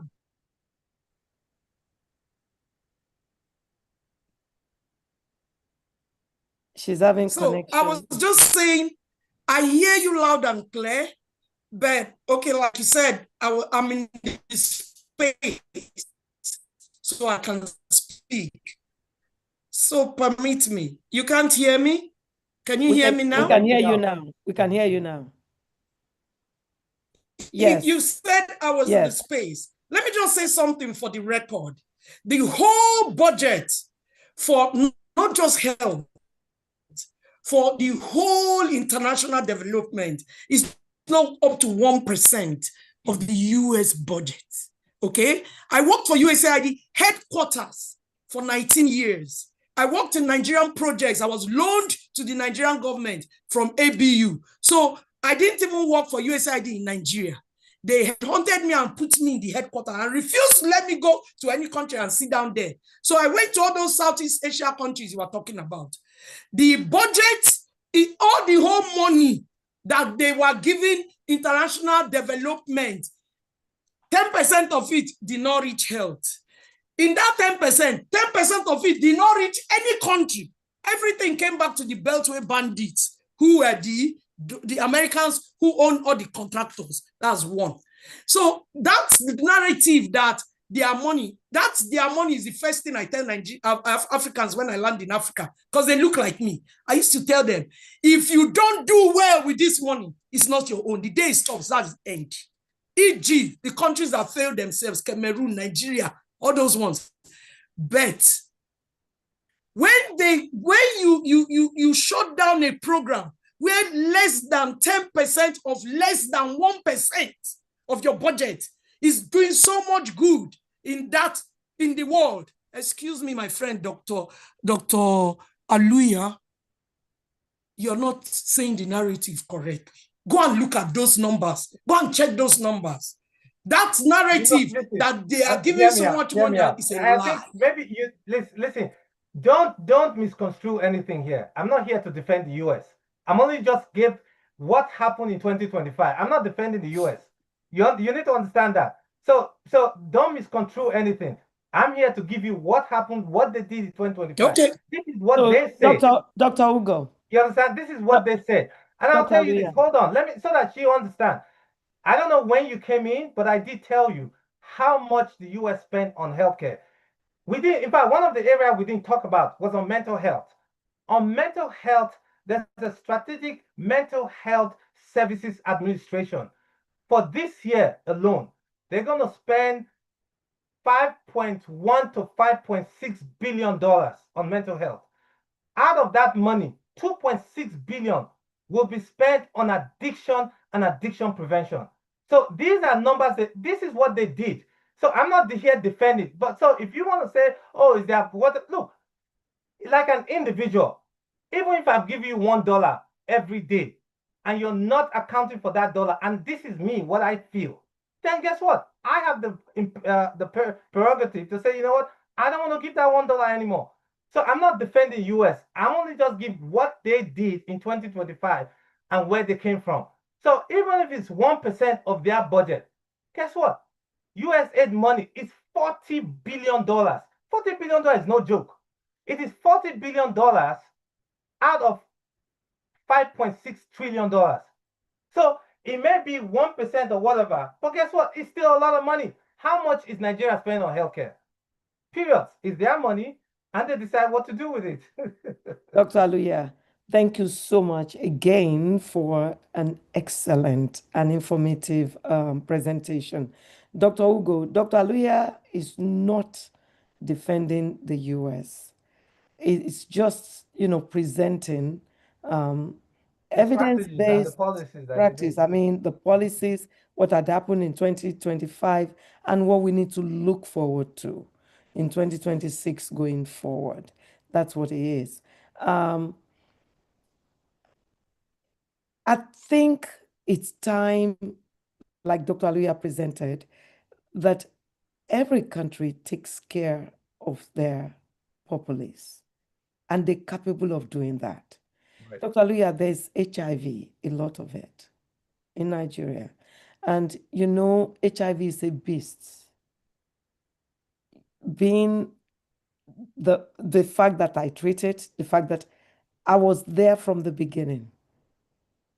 Those who generated the reports, the records that we now have, I was one of those.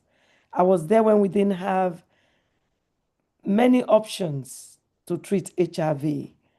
When it was difficult, when people came in with CD4 count, that is, how strong your immunity is, of 6. It should be much higher, it should be in the hundreds. And they will come in with CD4 count of 6, full-blown AIDS, no, different kinds of infections because they have no immunity to fight it. I was there, went through this with our people. So when you talk about HIV, it's the heart. There's a lot of HIV. You know that it takes time. Some people may have it for maybe even 20 years and not know before the thing, before they get to the point of AIDS and then they get into trouble. Maybe I'm exaggerating 20 years, but they would Yeah. have it for years. And when they don't know that they have it, they are spreading it. Right. I was grateful. I'm still very grateful that we were able to incorporate HIV testing into the recent medical missions that we did. And Dr. Aluya, we had positives. And Right. that's where I'm going to leave it. See, one That, of but the we things we saw need. Right. we saw over 1,000 patients in 3 days. Right. And so HIV is still very strongly there. Our country, our Needs to wake countries up. need to wake up. That's exactly what I said. Every Everybody needs country wake need to up. wake up and take care of their populace. Guess That's what? the key here. Dr. Dr. O. Ugo, that's where we are now. That's Dr. the O, guess key. what? Yes. In America, and I said it earlier on, that the federal government is telling the states to wake up, to Yes. take more responsibility for their citizens' health. Yes. In the United States, I Yes. said it earlier on, if they are saying this, how much would they tell to foreigners? They're telling the states, Yeah. wake up. We can no longer give you the kind of money that we give you because we don't have accountability and the data are not adding up. And some of this, I talked about the 340B program, all of these things. So if the federal government is doing to their own citizens, to their own states, can you imagine what they'll do to other countries? So, and HIV is one. People are passionate about HIV because, look, TB is still killing people every day. Tuberculosis. Today, I diagnosed somebody with HIV in this hospital today. You understand? And the young girl said, no, hell no, I'm going home. I don't want to stay, but we have to let that go. But that's a different story. So these things are happening. And if you take a global space and bringing it down to what I talked about, what's happening with the, doctrine, the Monroe Doctrine and all that, America is consolidating because it knows that it can no longer handle what it used to handle. They have over 3,000 to 4,000 bases all across the world. How can they manage those things? This is where, and America is broke. America Yeah. is trillions of dollars in debt. Debt, You yeah. understand? So they understand this and they're seeing where it's going. Because guess what? When I said the word earlier on, that the day in 1902 was the day that Britain lost its global power. There's a reason, and that's the beginning of the rise of America. Because Britain had bases all over, empires and colonized countries, but they could no longer afford to maintain those places. So, and that's the beginning. So, people who are wise, who see and look back in history, they begin to say, you know what? Listen, we can no longer do this because the other people who are getting wealthier and bigger at our expense, they're not spending as much money as we are. I told you how much US spent on WHO and how much they spent this year, from 2.6 billion to 930 million. Look, there's a reason why these people do these things. There's their policy. This is what they're doing. And they may have a reason for it. And guess what? When policies take place, people will have to pay one way or the other. And it hurts, and it's going to hurt people. But eventually, everybody will find their level. You understand? Nigeria needs to wake up. Nigerians need to take responsibility for their health, hold their government responsible as well. These are some of the things we're talking about. I 100% agree.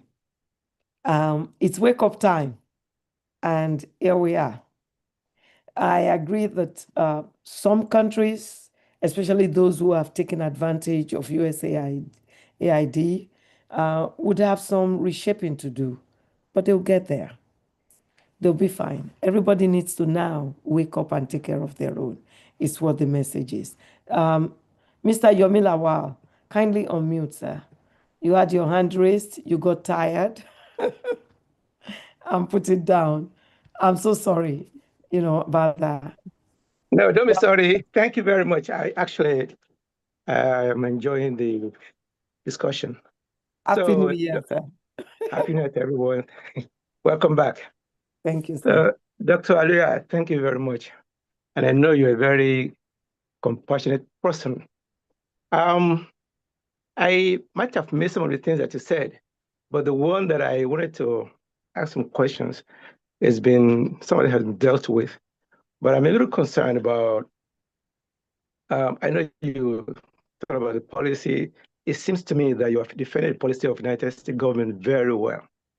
But, like Obamacare cannot satisfy everybody, only the minority, about 40 million people, about 20% of the population or less. But somebody has to care for the minority. If the cost of healthcare is very expensive, only the rich people can afford it. Now, it comes to a point that when the patient rely on you, the doctors, you, especially a CMO, you're at a vantage point to impact this discussion very well, one way or the other. If they can't talk to the insurance, as a matter of fact, most of them cannot because they're too sick or they are not able enough. And because of that, they're going to rely on the doctors or the government. It is the government's responsibility to make healthcare affordable. When it's not, it's the poor that are going to suffer. And for that reason, I believe that the argument, the advocate should be for the poor people, not for people that are so poor or so sick, to find a way to talk to the insurance people that are charging so much. The government should make it very easy for anybody in that category to be able to afford it. And when they cannot, people that can come in between are the doctors more than anybody else, unless there's going to be a different people that can advocate. I don't know where you stand on that. That's where I wanted to. The Nigerian situation is a different thing entirely. If I start to talk about that, I'm going to need a lot more than. So I will bring that up at a different time with Dr. O or with Dr. Aluya. So please respond to what I just said about the affordability of the healthcare for the poor people under the circumstances that we have witnessed. Right. So, like you rightly said, the affordable healthcare, the Obamacare, covers about 40 to 44 million Americans coverage, and the coverage expansion it was done through, Medicaid, which is basically a state and those who qualify, and the marketplace. Now, for those who are Medicaid will still be there. The state covered projects and all that. But what they're crying about is that the federal government is also cutting money that portion, that will be put into healthcare for each state, because sometimes they subsidize each state. I actually wrote an article I'm going to publish soon. I called it the 60-30-30 program for Nigeria. Hopefully I'll share it when I get published. My recommendation, what Nigeria needs to do on that respect as well. Now, the federal government say, you know what, our portion of it, which is not much really, our portion of it, we can no longer give you. You have to spend more money out of your pocket, generate more money to be able to pay for that. Some states will do that. New Jersey is doing that. They're doing it so excellently. But some other states may not be able to do that. And that's why a lot of them are clamoring and fighting and all that and all that. Now, for those in the marketplace, I give you an example of a gentleman who is, adequately well off. He's doing well. It's $1,500 that the federal government pays on his behalf, meaning through the affordable healthcare, the subsidized portion of it, right? So out of his own pocket, $240 come out of his pocket to help pay for anything else that he can't pay for. So that's what he pays for every month. Now the federal government pays $1,500 every month for that individual. So if you put that $1,500 times 12, you can imagine how much the federal government is paying, right? So that's the marketplace. He can pay a little more. Now, he qualified. A few other people qualify. Now, the problem is this. If where people are having problems, and even he, when we talk, and it's like, I cannot believe that, Dr. Aluya, when you ask me to do this test, they refuse. When you give me this medication, they refuse me. But meanwhile, the federal government paying this insurance money, $1,500 on my head every month. And they're still refusing me, and I'm coming out of pocket to pay. Why is it like that? I said, my brother, I don't know. That's the gimmick and the tactics that have been in play for so long. You understand? So because it's only common sense to show that, okay, if I'm paying, the federal government paying this amount of money on your head, then whatever you want, they should be able to give to you. No, the insurance company are not interested in that. They are interested in the bottom line. How much at the end of the year would they give to their board members or to those who are on their whatever, and how much profit they declare every month, every year. That's all they're interested in. So they'll take time, frustrate doctors, frustrate everybody else, so that at the end of it all, they can say, you know what, this year we were able to make a profit of $20 million at the expense of everybody. And that's what the system, that's capitalism in its worst form. And we know what happened not too long ago with one of them.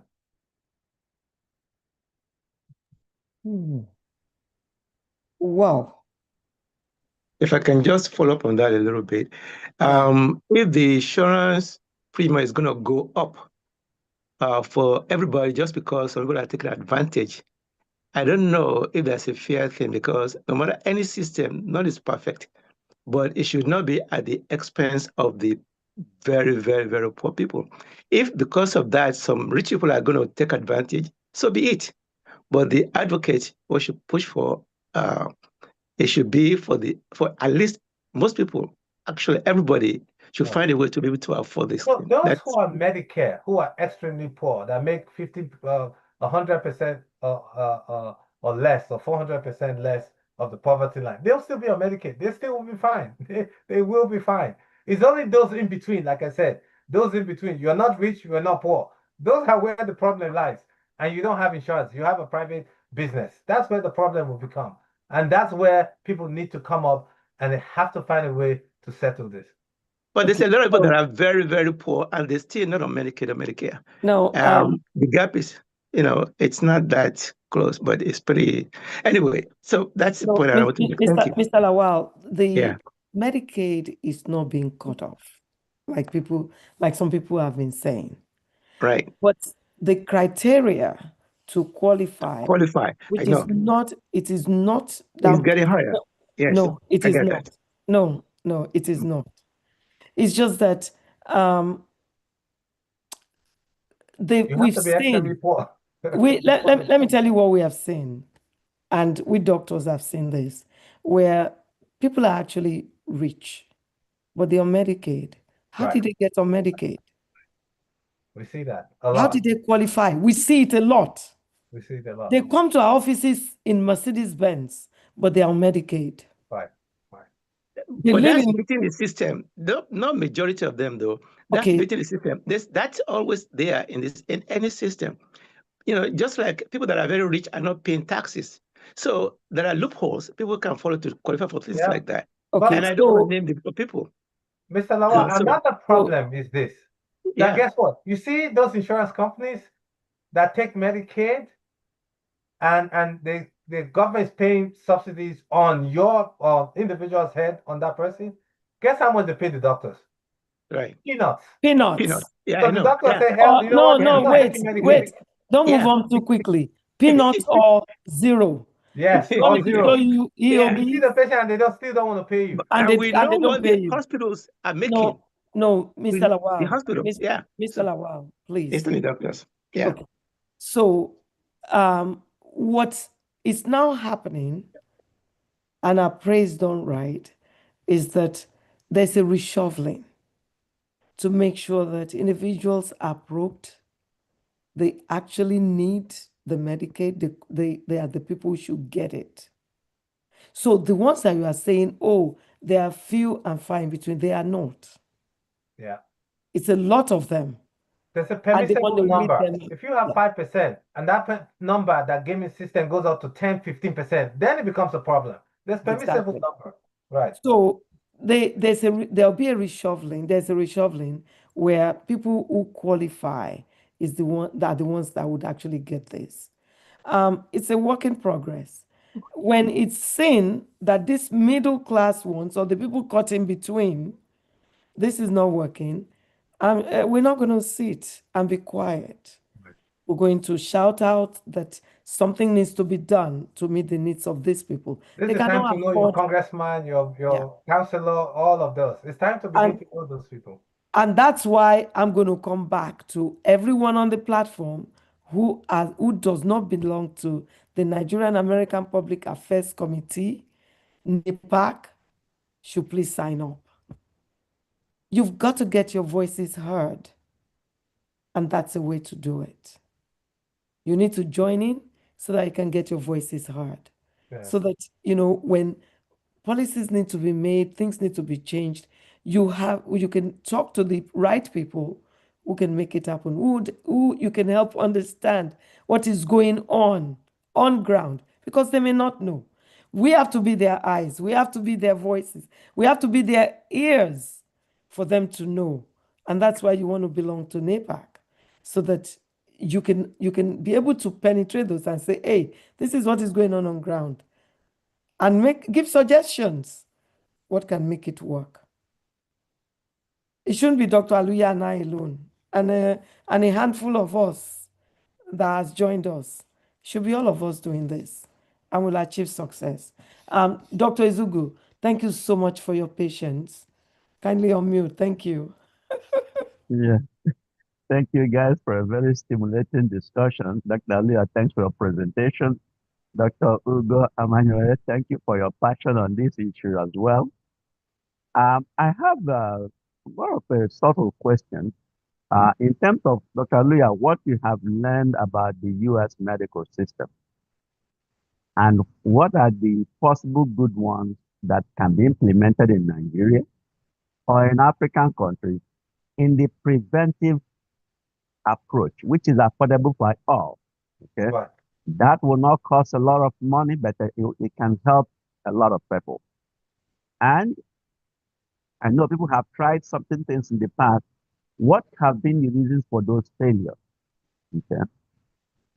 Now, the other extreme I want to ask a question, and it's a bunch of questions now, is you see, emergency medical services can kill both the rich and the poor in Nigeria just like that, because they are not available in many places. What can we borrow from the knowledge of the U.S. medical system to help improve that aspect of care, even that little aspect of care. If, I'll need your comments on both. And also, why haven't we been able to do that based on both you and Ugo's knowledge of Nigerian health system and the failures? Thank you. Yeah, so thank you, Dr. Hugo. Well, listen, Dr. Hugo, basically I've laid it, and I've laid it as well. Look, one, interest, two, sincerity, three, value and respect for another human being. Because guess what? When COVID happened, we thought COVID would be a wake-up call for Nigeria to get up and do something. They never did. A lot of people died. Even those who died were people who are a little more wealthier than the average Nigerian. There was no statistics. Well, a few we know, but what did they do? Jack zero. And you hear people who die of myocardial infarction, this, that, every day. Wealthy people. Now we hear of the very few who jump onto the private jet. That's why you have a proliferation of private jets now. Nigerians have more private jets than a whole lot of African countries. Why? Because they want to be able to jump on a private jet and fly off. Rather than facing the facts and the problems on the ground, we do not face our facts. We don't face our problems. We don't. We don't want to. Because, again, we have no value or respect for another human being. None. It's not about tribe. It's not about religion. It's not about, it is the individual, who we are. That's one. Two, Nigerians themselves, and I said this is the fourth time saying it, Nigerians need to come to the term and say, you know what? Healthcare is not free. You have to pay for it. Because somehow, somewhere, sometime, some way, somebody's paying for it. And somebody has to. If it's the federal government, yes, the federal government has to pay for it. But guess what? Where's the federal government going to get the money? We're talking about the tax thing that's coming up and all that. Listen, there's no taxation, no representation.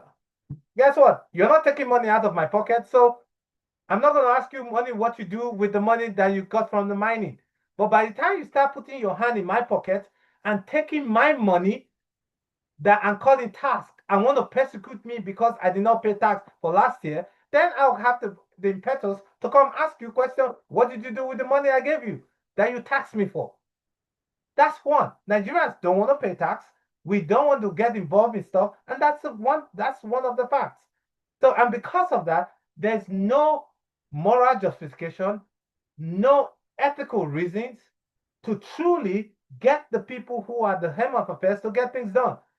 You see, they put people who are cronies on the board, like Dr. Ugo, so she knows those who are there. But guess what? The same people who were smart, who were complaining today about same thing, once they get there, they're all looking for where to make money. And nothing is done. Or some of them get frustrated so badly because they say, you know what, I can't do this. I'm not going to be, and people around you will tell you, Oga, what are you doing? Now, we've been doing this for so long. Why you won't come put some stuff for Agari? You understand? So that's one of the issues that's on the ground. I gave an explanation here one time. While I was in ABU, I graduated from ABU. I think I was doing orthopedic surgery then, and in between I was doing a locum. And a young, brilliant, smart Hausa guy, I think he was about my age. He was not a doctor, but he had the business acumen to open up a clinic. I was so impressed. And he's like, Doc, could you please come? Somebody introduced me. I went. One of these days, there's a young man and a brother who came in, and they had impacted inguinal hernia. And I looked at them. They don't have the money. We're going to do the surgery. They don't have the doc. We don't have the money. And I said, okay, fine. This is what I'm going to do for you. I can help reduce this. It's reducible. I can help reduce it and do this for you. But you know what? This is only temporary. It can come tomorrow. It can come next tomorrow. It can come 5 years. It can come anytime. But what you do, buy you money to save money so they can truly go and do the surgery for your brother. They say, okay, doc, no problem. Anything you say, we'll do. Okay, fine. I did what I had to do with the skills I had at the clinic, and I left. The guy, I said, by the time the guy wakes up, he'll be fine. The whole hernia will go back to the groin, and you'll be fine. I was confident, and I left. Of course, the young man paid me, paid the nurse, paid the light, paid the things that we used to do what we did, and left. When I came back, I think 2 or 3 days later, you know what he called me? I felt so bad. He said, Doc, do you know that those guys, by the time the guy woke up, I was fine. I will give them the bill. They told me they won't pay. And they refused to pay and they left. They did not pay. You understand? These were people who were crying and begging me. They refused to pay. So the guy has paid me, paid the nurse, paid the cleaner, paid the light, paid everything. How the heck would he keep his business ongoing? How the heck? You understand? And if he gave that, all that what he did, is there a government that will reimburse him? Because here in the United States, there's reimbursement.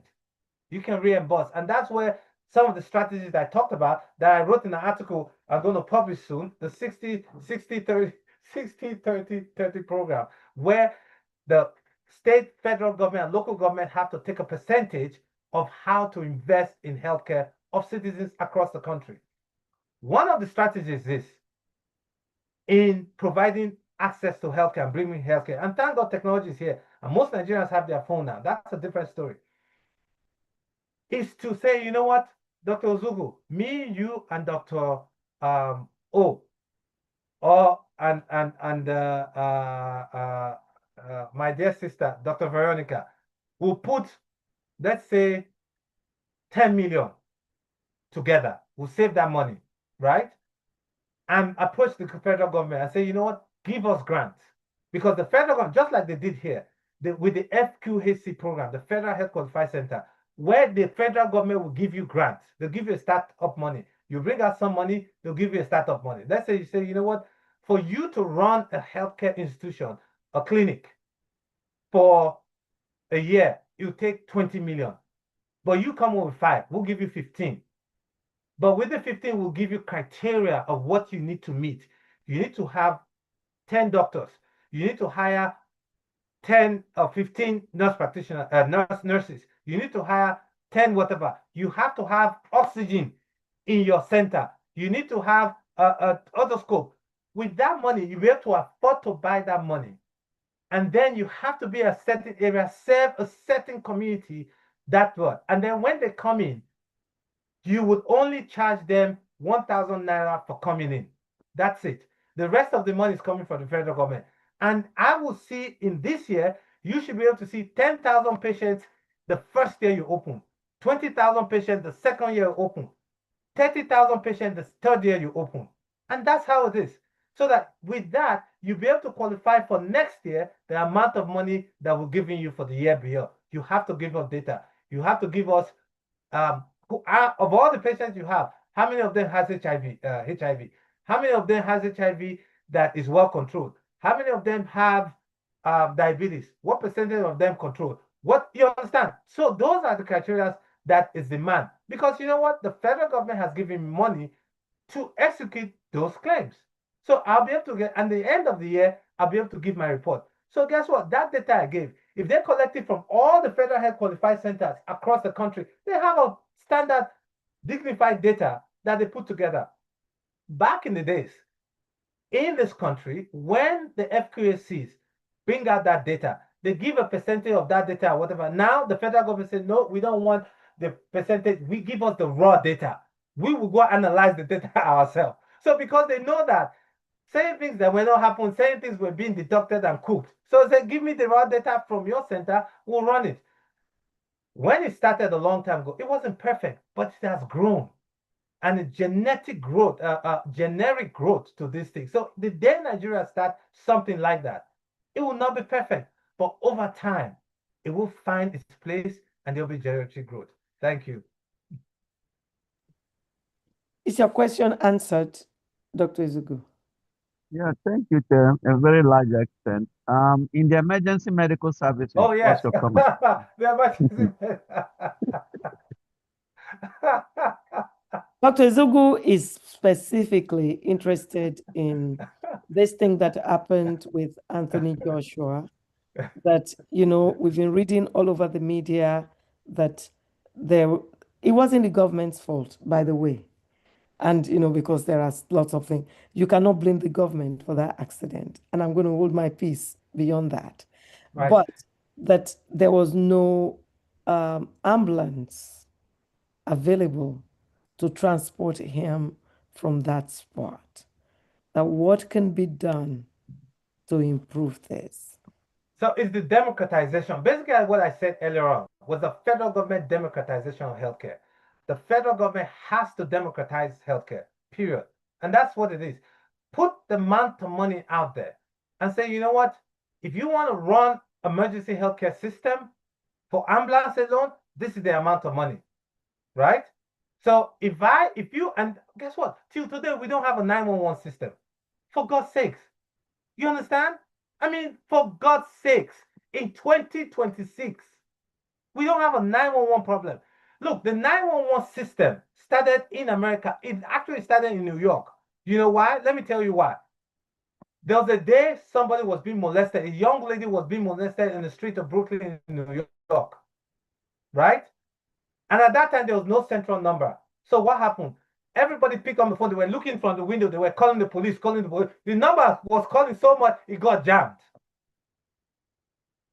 The poor woman did not get the help she wanted, and then obviously something happened. So normal sense, normal human beings, what do? They came together, sat down, said, you know what, we need to fix this. Everybody at the same time can no longer call the police. The number is jammed, and the police system is wrong. So what do? Let's create a central system where people are sitting down, calling numbers, and they will provide service. I wrote something on that as well, how we can help democratize that. So the federal government can say, you know what, okay, with the networks that we have, give us specific lines. Each network give us specific lines that will give to specific institutions. Let's say I want to create a 911 center. My 911 center is attached to the state, right? So I will inherit, I put $5 million down. The federal government or the state government give me 15 million. They will not do that. But I'm just saying, they give me 15 million. I open up a center, a switchboard for 911. And I get that number for my state. So that as soon as anybody calls, I employ people, 8, 10 people. If we have the switchboard, we have everything. People are willing to, and if you employ these people, you give them 8-hour shift. You say, you know what, we'll give you 1,000 or 10,000 naira per hour for that 8 hours.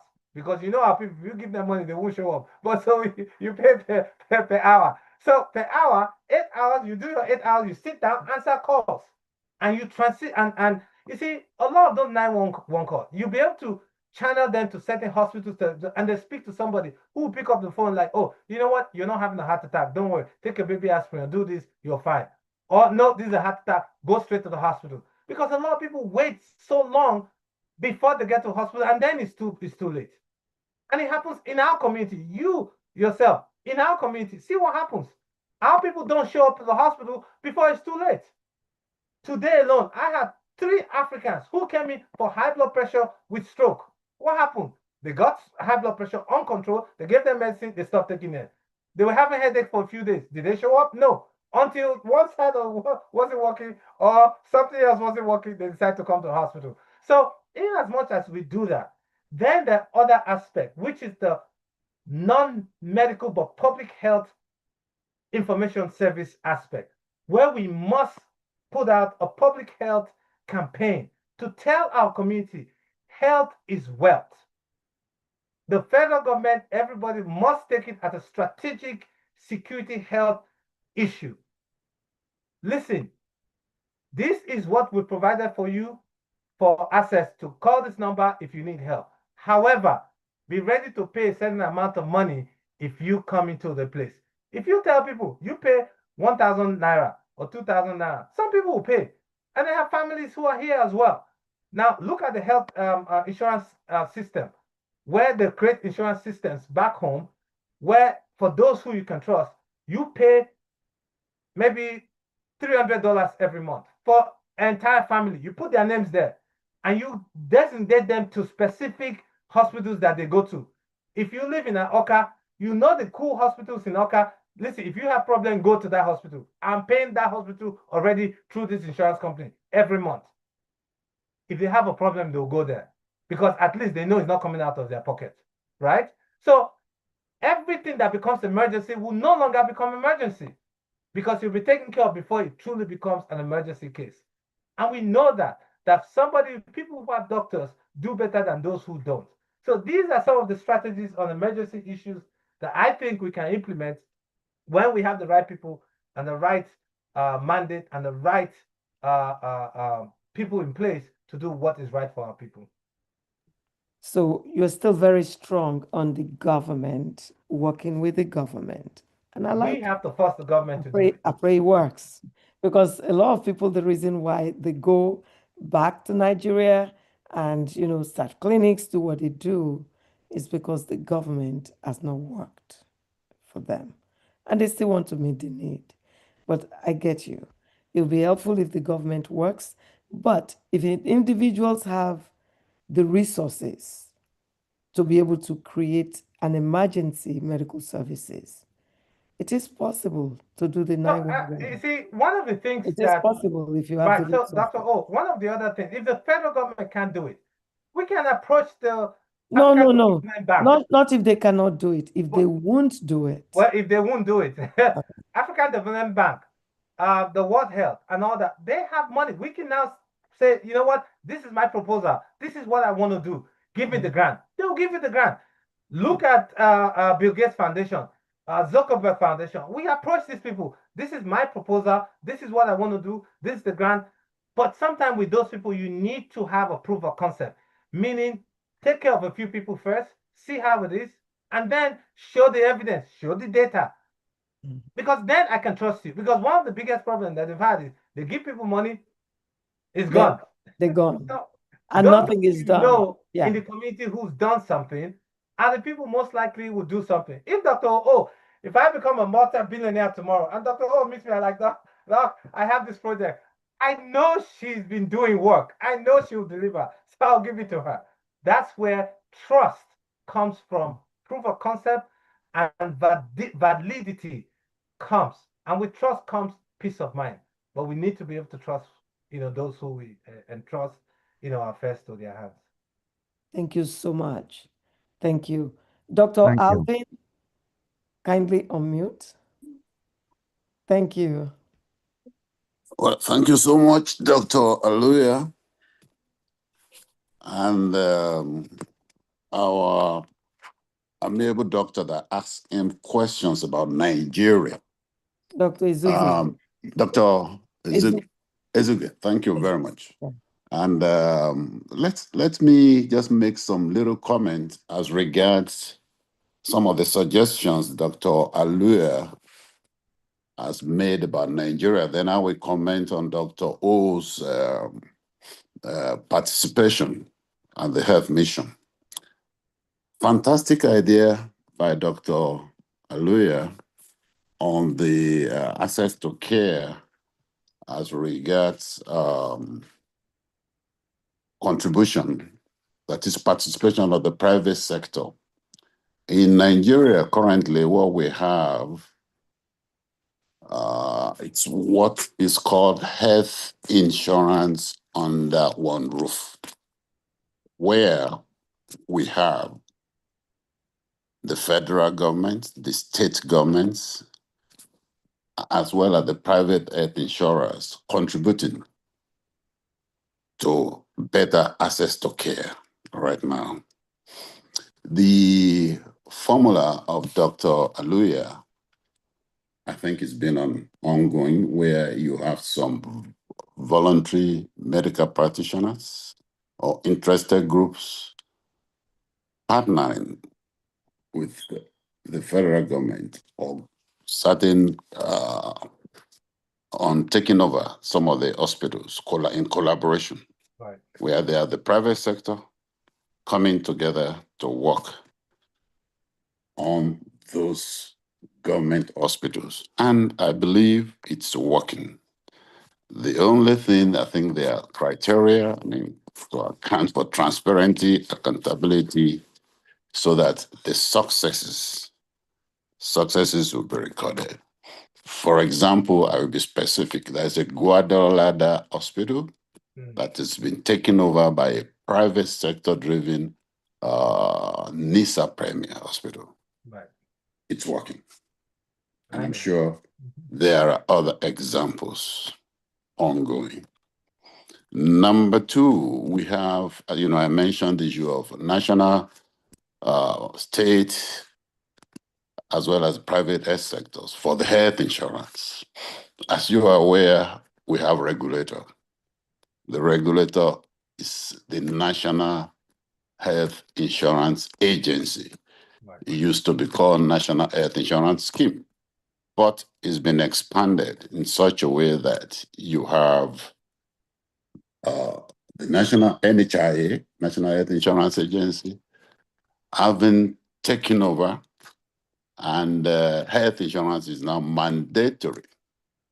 Mandatory, unlike before when it was simply not mandatory. So from May 2022, year 2022, health insurance has been made mandatory in Nigeria. And this will contribute a lot if things are done properly, with the participation of diaspora and all well-meaning Nigerians. I think the stage is set if the regulator is is made accountable. The regulator, which is the National Health Insurance Scheme, also has promoted what we have, what is called the Basic Healthcare Provision Fund, which is the equity plan.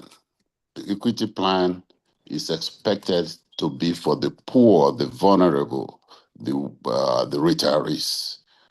These people are supposed to be taken on this scheme is 1% of the consolidated revenue of Nigeria. 1%.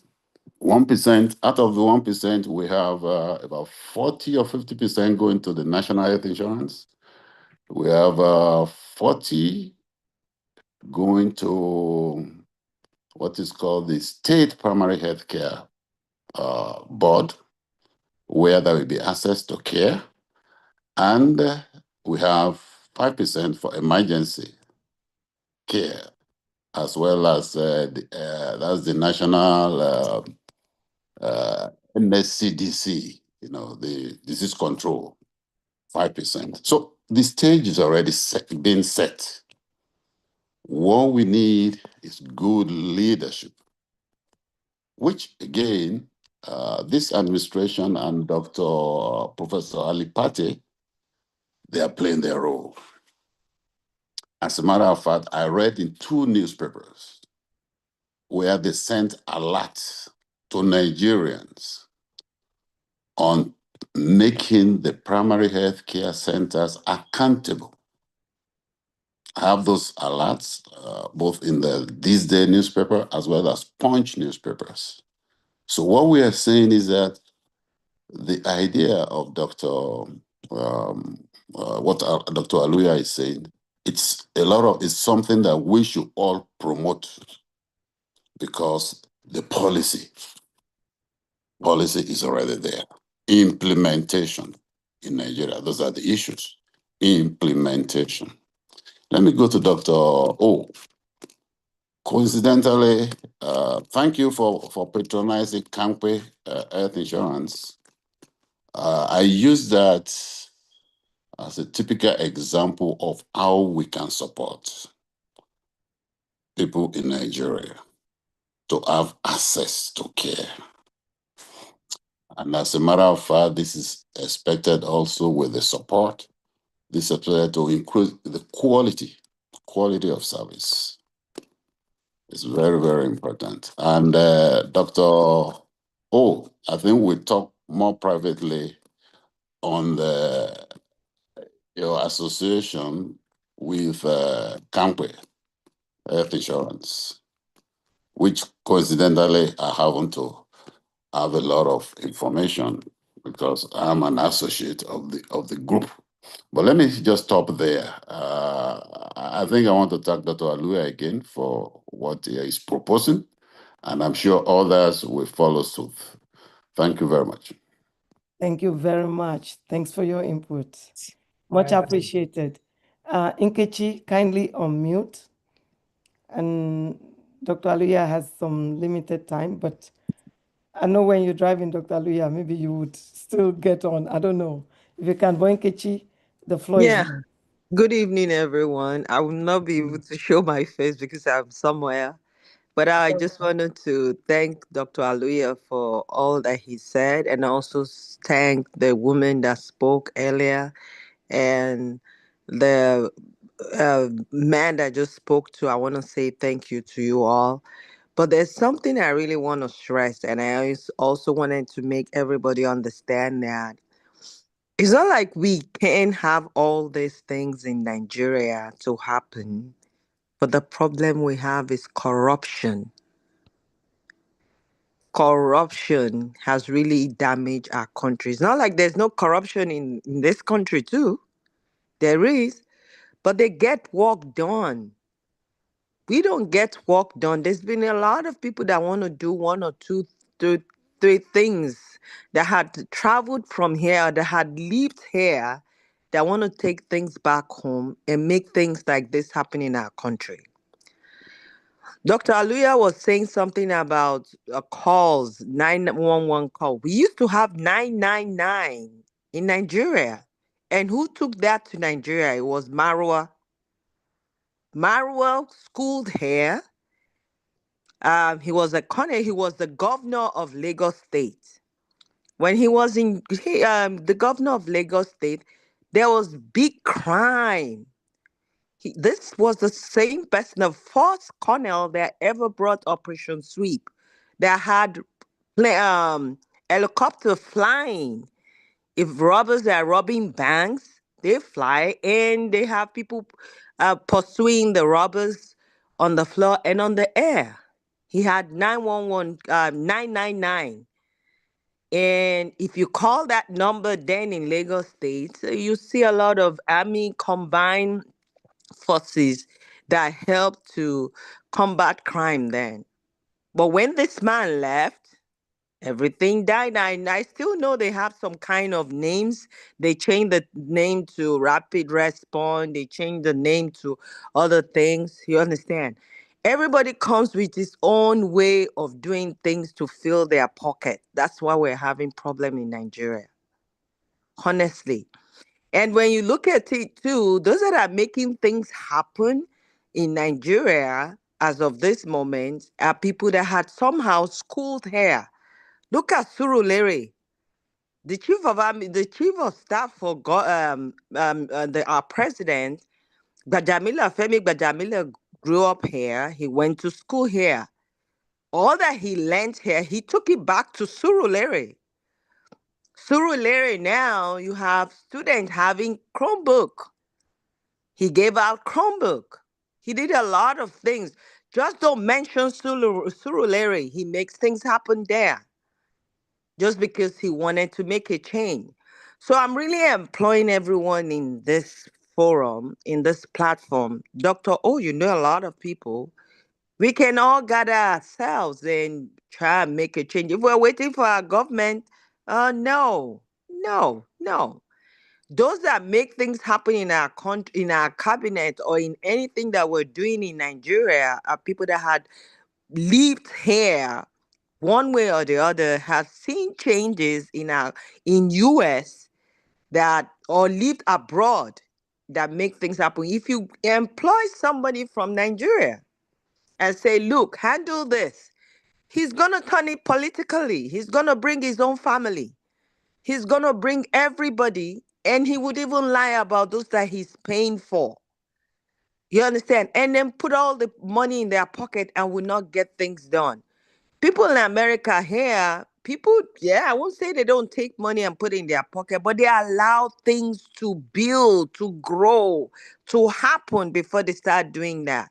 So, not to take your time, we in this forum, we can all come together, make an arrangement and say, look, somebody like Femi Agbajamila, we can set up an appointment with him and we'll all come on air and talk to him. You understand? You live in California. I live in Maryland. You live in this one. We can all come together and make a change in our country. We can even sit here in America here and start making changes because they won't like you in Nigeria if you're trying to make change. Oh my, no, they would not like you because all they want to do is put money in their pocket and put money, and I don't see what they use that money to do. So that's what I'm really saying, that we can all come together, think of how we can plan and set up. If Dr. O will set up a time that we're inviting House of Rep, Speaker of the House, have people come talk to us. We have a meeting with them. All Tinubu's kids, Tinubu himself, they all went to school here. All of his kids went to school abroad. They went to school in Chicago. They went to school in London. So please, this is all I have to say. And I want to say thank you to everyone and thank you to Dr. O for all you do and all that you bring to this platform all the time. You tend to make people speak. You tend to make people come out and show their passion for our country. So we shouldn't just stop here. We should go more further to make more change to happen. Thank you. Thank you very much. Thank you. I'm a little bit confused though if you say that don't um, involve the government and get what you need to get done. The people in the House of Rep, all those people you talked about are government. So how do you navigate that? I guess we can discuss that later and see how that will pan out. Okay, ma. Yeah, I guess we can discuss it later because the government, those people are government. And it'll be great, like Dr. Aluya says, if the government is involved and meet individuals who want to work halfway. That would be a win-win, like the FQHCs that I talked about. That's the federally qualified health centers in the US, where the government, partially supports the settings, the clinics. The Lord will fix that country, is what I'll say. Dr. Lola Adirunke, kindly unmute. Thank you. Oh, did you drop off? Dr. Lola Adirunke. Okay. Dr. Izugu, kindly unmute. Just a second. Yeah. Thank you, Nkechi, for that comment, actually. I want to comment on the campaign insurance. It's really very important that many of us who are familiar with it should really talk about it more for people to understand the value of that in complementing or even with the national health insurance. Because so many Nigerians they just know about the national health insurance. So if we can push the campaign to really advertise more and let all of us also talk more about it so that people in diaspora will know the value of such insurance in complementing or supplementing or however you want to use it to really provide care to many people in Nigeria. Thank you so much. So sorry. Dr. O, did you call me? You raised your hand and I did, yes. Yes. The current number instead of 911 in Nigeria, Dr. Aluya, is 112. Let me bring it up again. Is that at a federal level, nationally or on state level? Maybe it's just for Lagos State. I'm thinking Right. 112 and 199. I've heard about that before. We're looking for something universal, like we have in the UK or any advanced country. So it's not on the national level? Mm-hmm. It's not? I don't know. I don't think that's a national level thing. Because It's I not. got it from Lagos State and I've Yeah, it's a had it, I Lagos State kept it thing. for so long. Mm. And they're responding because with the Anthony Joshua case, they sent an ambulance from Lagos State to Ogun State that responded eventually to them. I was in Lagos. I did not know about that. I was Yeah. right on ground. I knew about that accident within the hour that it happened because of the company I was with. And Yeah, I can send you the video, the confirmation from the lady that said Lagos State actually responded. there, there, I mean, there, maybe was, later, maybe late, but they did. there was no There ambulance was no to help ambulance. him. There was, thank you, Nkechi. There was No, no ambulance to help confirmed. him. The purpose of an ambulance is it's quick response to medical need. There was none. I They was on probably ground. sent it late, maybe.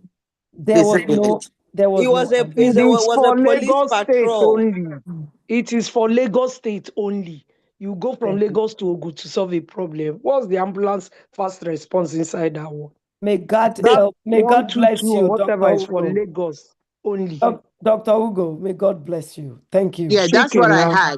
Yeah, that's what I had. That they eventually connected with the governor and he sent an ambulance. Probably No, it was late. no, no. It was a Did not. patrol vehicle that carried him to the hospital. It was a Yeah, police we saw vehicle. that. Yeah, that's true. We saw that. There was no ambulance. And like Dr. That Lagos Ugo State action is correctly, called medicine after death. thank Period. you.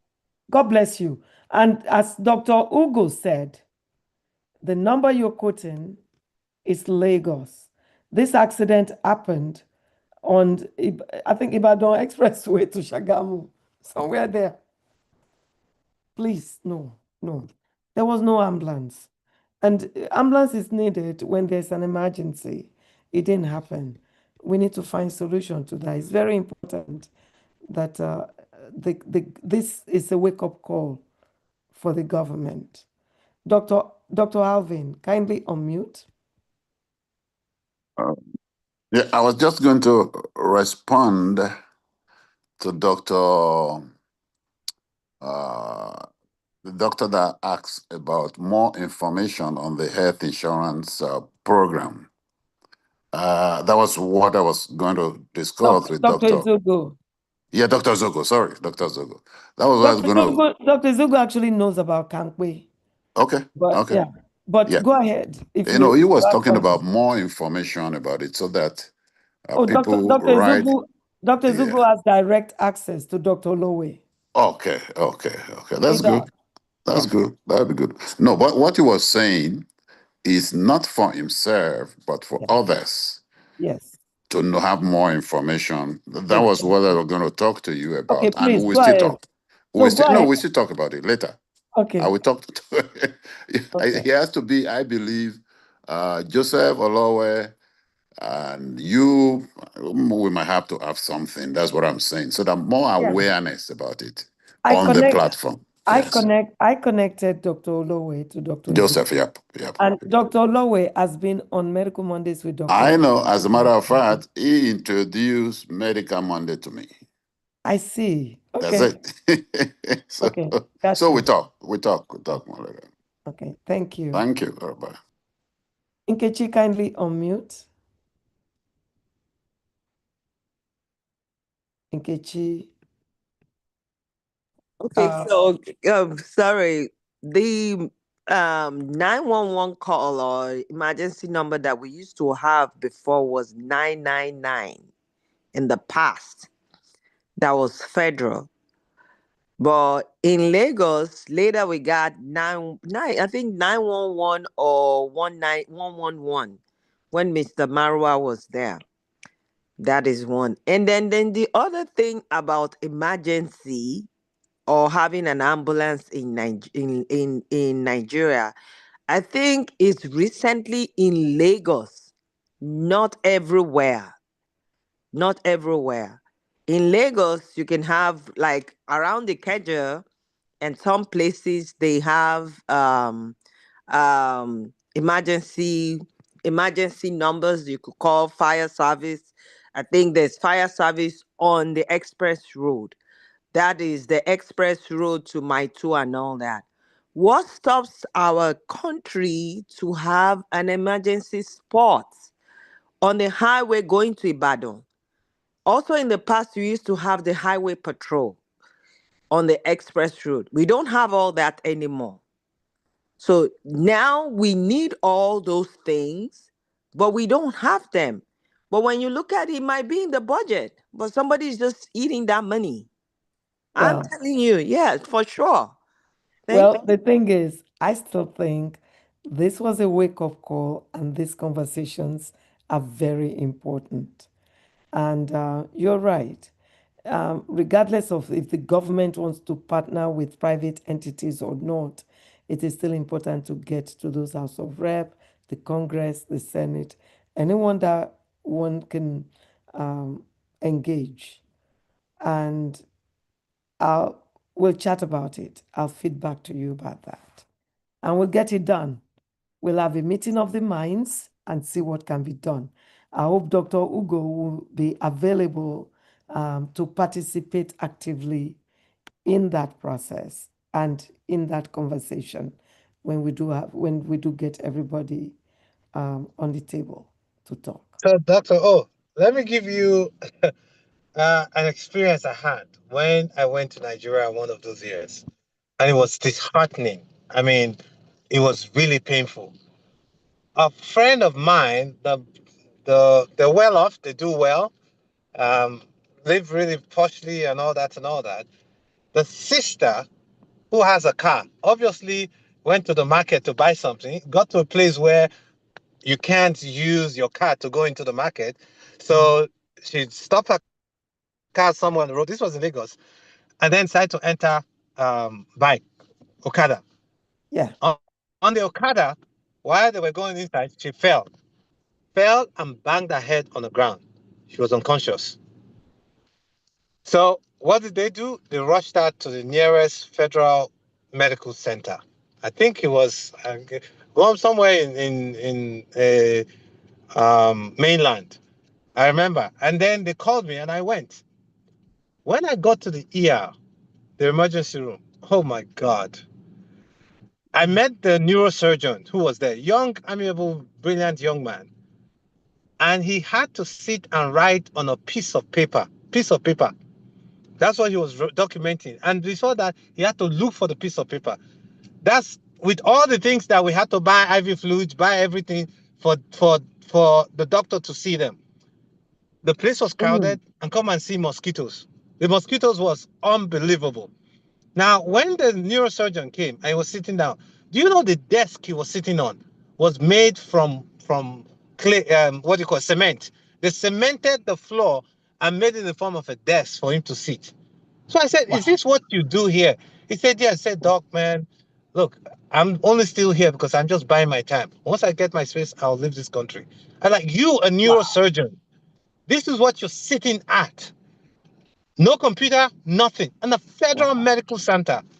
Wow. And it's documented on a piece of paper. Only God knows where that piece of paper will eventually go. And then we had to do labs, right? Another story. We had to pay, we had to do this and do that. And then the lab came. After a while, like, oh, we could do some of these labs here. We have to do it somewhere else. We said, okay, no problem.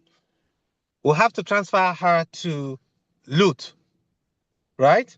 Now, the irony is this, that when in the daytime, Ella, before all of this time, night fell.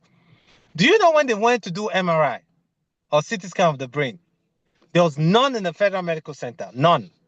So I had to take her to a private center where they do CT scan. And guess what?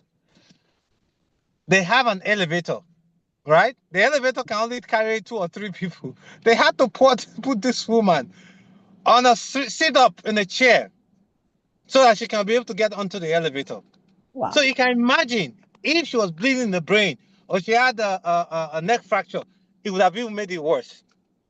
She would have been completely paralyzed.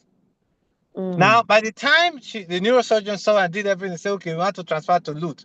We now had to look for transportation to take her to Lut. It was an ambulance. The ambulance, they had to go get fuel. And the fuel, the driver said, and I said, you are a driver, do you have any? And he was the only one driving. There was nobody behind. Nobody. So there's no nurse or anything. He said no. I'm like, do you have any medical knowledge or skills or whatever? They say, oh God, no, I don't. And that's how we carried that from there to Lut. And then the Lut, oh my God, the process of having to pay for card, you take her here, then you have to go somewhere else to pay for card. It was, I mean, oh my God, it was just so painful. So that's the healthcare system that we've run. And it's sad. So when Anthony Joshua issue happened, and for 2 hours, nothing on the ground, and they had to put him on a private police car to sit. You can imagine. That's the reality of the day, every day. And that's so Anthony Joshua. What's happening to regular other people, regular common men and women? It's sad. Something needs to give. Something needs to give. And this is the time. This is the time. I'll repeat, I think that happened for a purpose. And this is the time. We cannot sit still and be quiet. Nkechi is right in our approach. We need to start the dialogue. It's got to start somewhere. But thank you for sharing that experience. It's the reality of things. When you travel to Nigeria, come back safely, let's praise God. Nowhere is perfect, but the system needs to be fixed because emergencies do occur. Dr. Ajay in the chat box a while back, like an hour and a half ago, said, healthcare in his thinking is built on relationships, not race. Care begins with compassion and respect. And he says, thanks to Dr. O and all our beloved physicians here for your dedication, professionalism, and commitment to every life you serve. Your work truly makes a difference. Nkechi said she's sorry this happened. It's completely understandable to feel upset right now, and Nkechi was talking to Dr. Ugo at that time that this situation is really tough and your feelings are valid. She said she feels you would put that she would put you in our daily prayers. Dr. Ugo, that's Nkechi, saying that she would put you in our daily prayers. And we will too.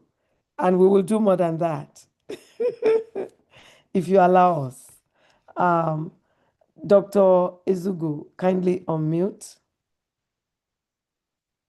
Yes. Yeah, thank you guys again about that discussion about emergency medical services. And as I mentioned in the beginning, that is one of the services that can kill both the rich and the poor because it's not available. Can we, from Medical Monday perspective, use this opportunity to even try to see if we can partner with Nigerian celebrities and see if they can help us fund emergency medical services for Nigeria? On the average, 40 million naira will cover one ambulance for an entire year and staff it. We can ask them to help us. We have the team we can use to really make that happen, even if it is just in certain areas, and then from there, see what else can happen after that. That's my plea. Thank you. Excellent point, bro. Excellent point. It's a place to navigate, and we will. I'm glad all hands are on deck. Again, this is the time to make changes. Things like this excite me because you know me, I'm about solution. What happened to Anthony Joshua is an eye opener. And that's a good point to navigate the actors, actresses, musicians, all of those, and we will.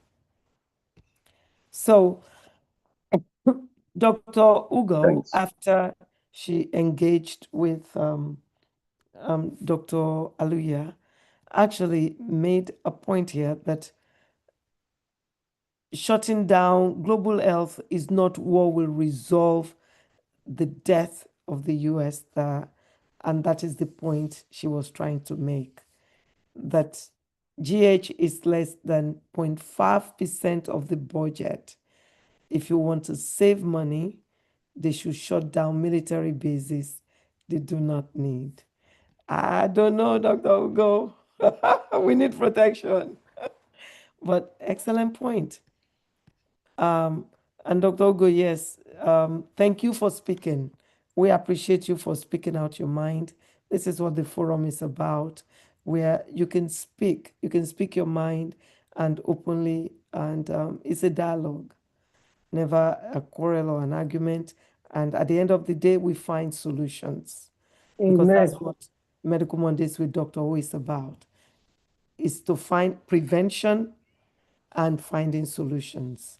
And the Lord has helped us tremendously on this platform to find solutions to even impossibilities. God does it with confidence. Pastor Alan has tried to get me on this platform for so long. So Really? when I bless Trump now, this is one of the things I bless him for. If I was in Uganda or Angola, it would be 3 a.m. I would never join this call. Look at So that. it's good that Trump shut me down. If he didn't shut me down, I'd be wasting my Nigerian brain running around for him for nothing. And you know what? It didn't shut you down. This is for bigger and better doors to open. You have acquired skills, Amen. you've acquired knowledge. It's now time to utilize it. You heard everything we're saying on this platform, and you have knowledge that you have acquired from hands-on experience. Who is better to work out solutions for this? And You the know, doors that the Lord will now open to you is because it's time to open bigger doors. amen. You've been Oh, shut out too long. See what would happen. You would come here and testify again by the Amen. grace of God. amen. Thank you, the people Yeah. offering to remember me in their prayers. Please pray for the USAID souls that committed suicide because nobody talks about it. Amen. NPR they tried to shut them down. So please Wow. remember, there are quite a number of them white people, they never see 99, talk less of 100. So my Mm. colleagues committed suicide because Wow. of this thing. But people don't talk about that.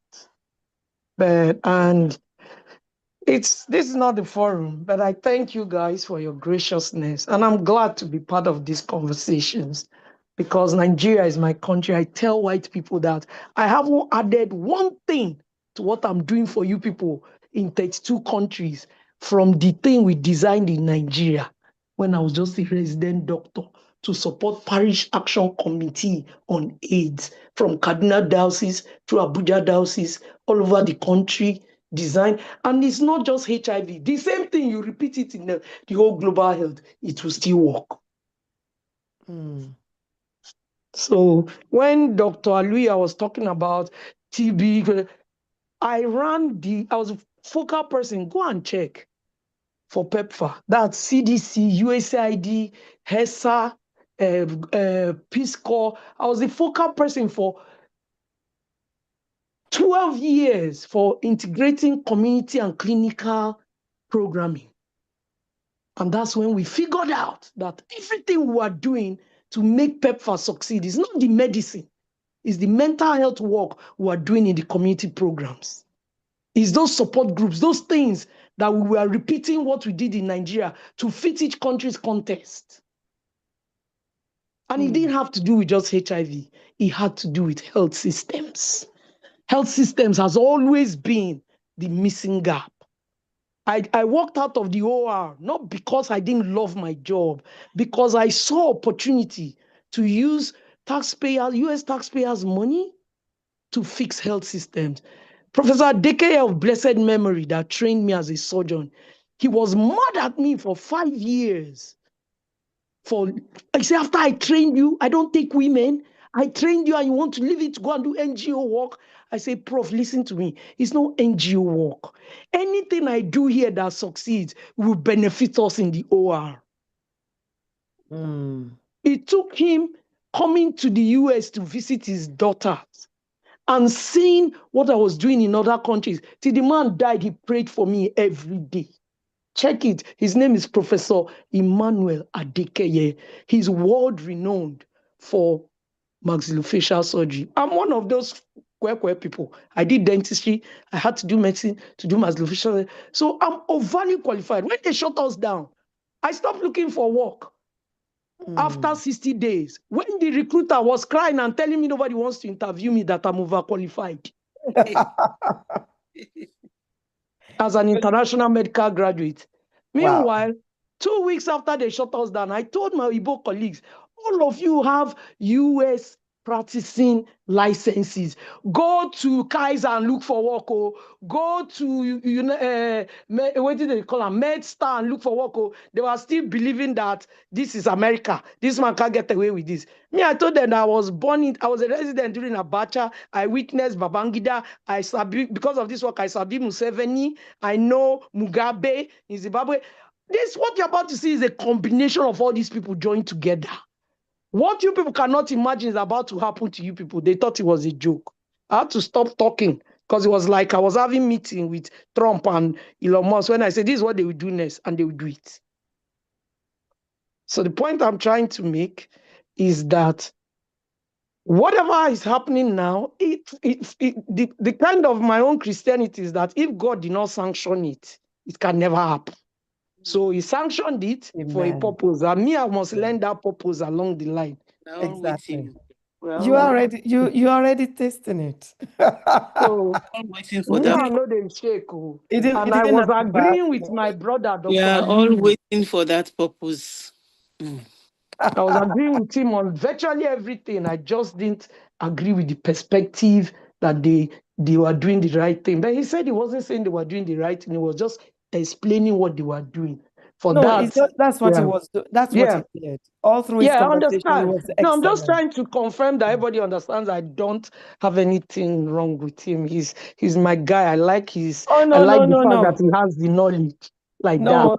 You will get to know him. He's not offended at all. There's nothing I love more than being a Nigerian. Shaggy. And they know me, USAID. I will cause any trouble to make sure any country gets the right thing. Because from the first day I got there, I knew everything was on a time stamp. One day somebody will show up and tell us that this money we are just doing a roof. It was bound to happen. That's human nature. My immediate supervisors and directors will be telling me they do not understand why I'm always talking about we cannot prove our return on investment. I told them without ROI, it takes one administration that runs on Wall Street to shut us down. It happened, Koro. It happened, Koro. Because if you want to help any medical student, tell him he should get a dual degree. Your medical degree and an MBA, hand in hand. In our own days, I graduated in 92. Later, I realized the best equipped people were the people in pharmacy because they literally got an MBA while they were doing pharmacy. Those people could navigate anything. Once they left university, they could navigate with Onitsha traders. But doctors could not even understand. I did dentistry. So Professor Fomata, University of Benin, used to tell us, if you wake up in the morning and you don't check your newspaper to know the price of gold, your business will flunk. Why? Because if the price of gold was 10 naira today, and you wake up in the morning and it's now 50 naira, if you sell the gold you used to do filling 10 naira, your business, your dentistry has shut down. That was how I started getting interested in this admin. Thank you. So when other people were going to do MPH, me, I was going to do that MBA kind. I went to Brandeis when I came here. And I did a combination. I went there to do something called International Health Policy and Management. And then I took all the classes to get an MBA. And they say, how did you do that? They didn't give me the degree, but they told me that because of me and Farai Charasika, a doctor from Zimbabwe that did it, they were not going to create a dual degree, make it 18 months and make people pay. As you told us that the next graduating day, but you didn't give us the degree till today. That's No, your Nigeria. Igbo matter with that. That's Igbo. That's Oyibo. Really? Again, it is their money, it is their degree, but they cannot remove what is inside my cocoa head. No, they We can't. thank God for And everything. you know what? Dr. Ajay said, God bless you, Professor Professor Ugo. You have an undeniable gift no one can take away. Good job. You are in for great success going forward.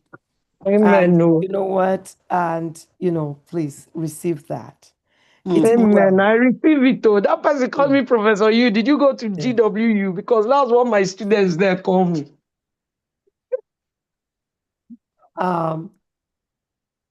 Dr. Ugo, I Yes, my actually dear. brought one of the top 3 maxillofacial surgeons in the US, Dr. Zibovitz. He's a Jewish guy with another maxillofacial surgeon, a Jamaican, and 2 nurse anesthetists, 2 The critical care Jamaican, a nurses, woman. a man, Okay. 2 um, 2 nurse anesthetists, 2 critical care nurses, and 1 public health student to Jos to do cleft lip, Okay. cleft palate, and concomitant surgery.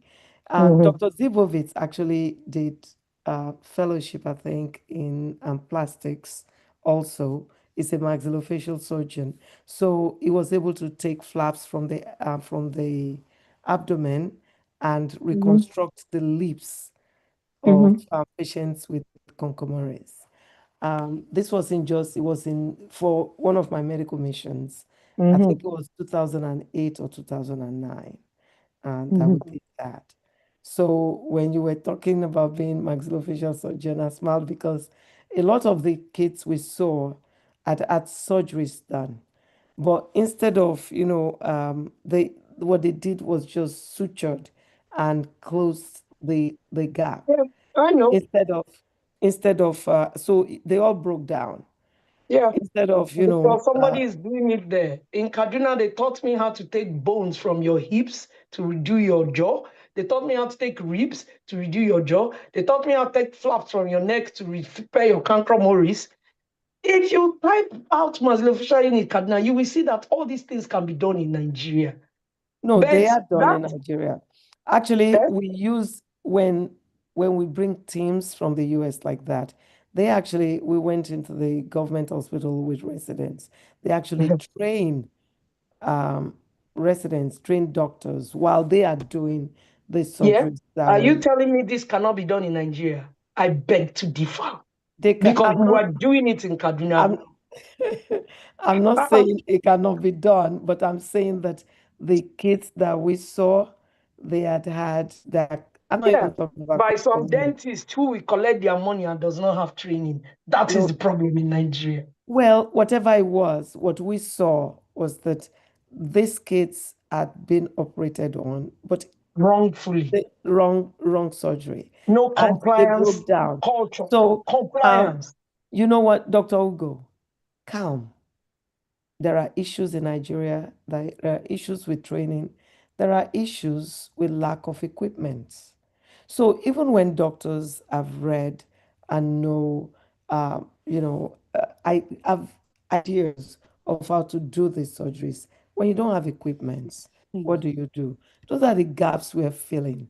This is not a forum where we debate. If there's a problem, as we've Let's identified, fix it. we look Yeah. after fixing it. And there are problems. We go to Nigeria routinely to do medical missions. I just got Okay. back. So I know what's up. Mm-hmm. I know what operates. I know when the difficult cases are seen. I know who answers the questions and guide. So I we hear you, we and know I we know we appreciate. know a lot that is going on there. I never We're imagined I'll working meet a hard. group like this. I didn't even know a group like this existed. So, because I've been around long too, I just want to throw out something. You see, a lot of the things we do from diaspora ends up being stopgap, right? There are some systemic things that we need to put in place that our culture abhors right now. And those things have mostly to do with, compliance. Like in this America, there are some things, like those of you who are in behavioral health, all the common regulation, I live in Maryland like you, all the common regulation and federal regulations, if you do anyone that behavioral health authority does not agree, they would not see the whole Maryland is under suspension. They are denying certificate, they are denying everybody PR, they are denying, everybody's on fire. So when we develop compliance things in Wait a minute. Nigeria, Wait a that minute. Maryland is denying what certificates and what they are not license? giving people certificate to have PRP anymore. They are investigating everything. They are shutting down everybody. And I love it. Because you are not complying. When I tried to understand what was happening, they explained to me in the words of an OIG person involved in it. You know what he said? He said every taxi driver in Baltimore City has a PRP site. And they are mostly Nigerians and Cameroonians. That's the way the man said it to me. So they are not giving anybody PRP license anymore. Psychiatric rehabilitation program. Psychiatric rehabilitation program. They showed me a street in Baltimore City. One block had 11 of those. One block, not the whole street, less than 1 mile, had 11 registered PRP programs. Are you seeing that? Or even a thief.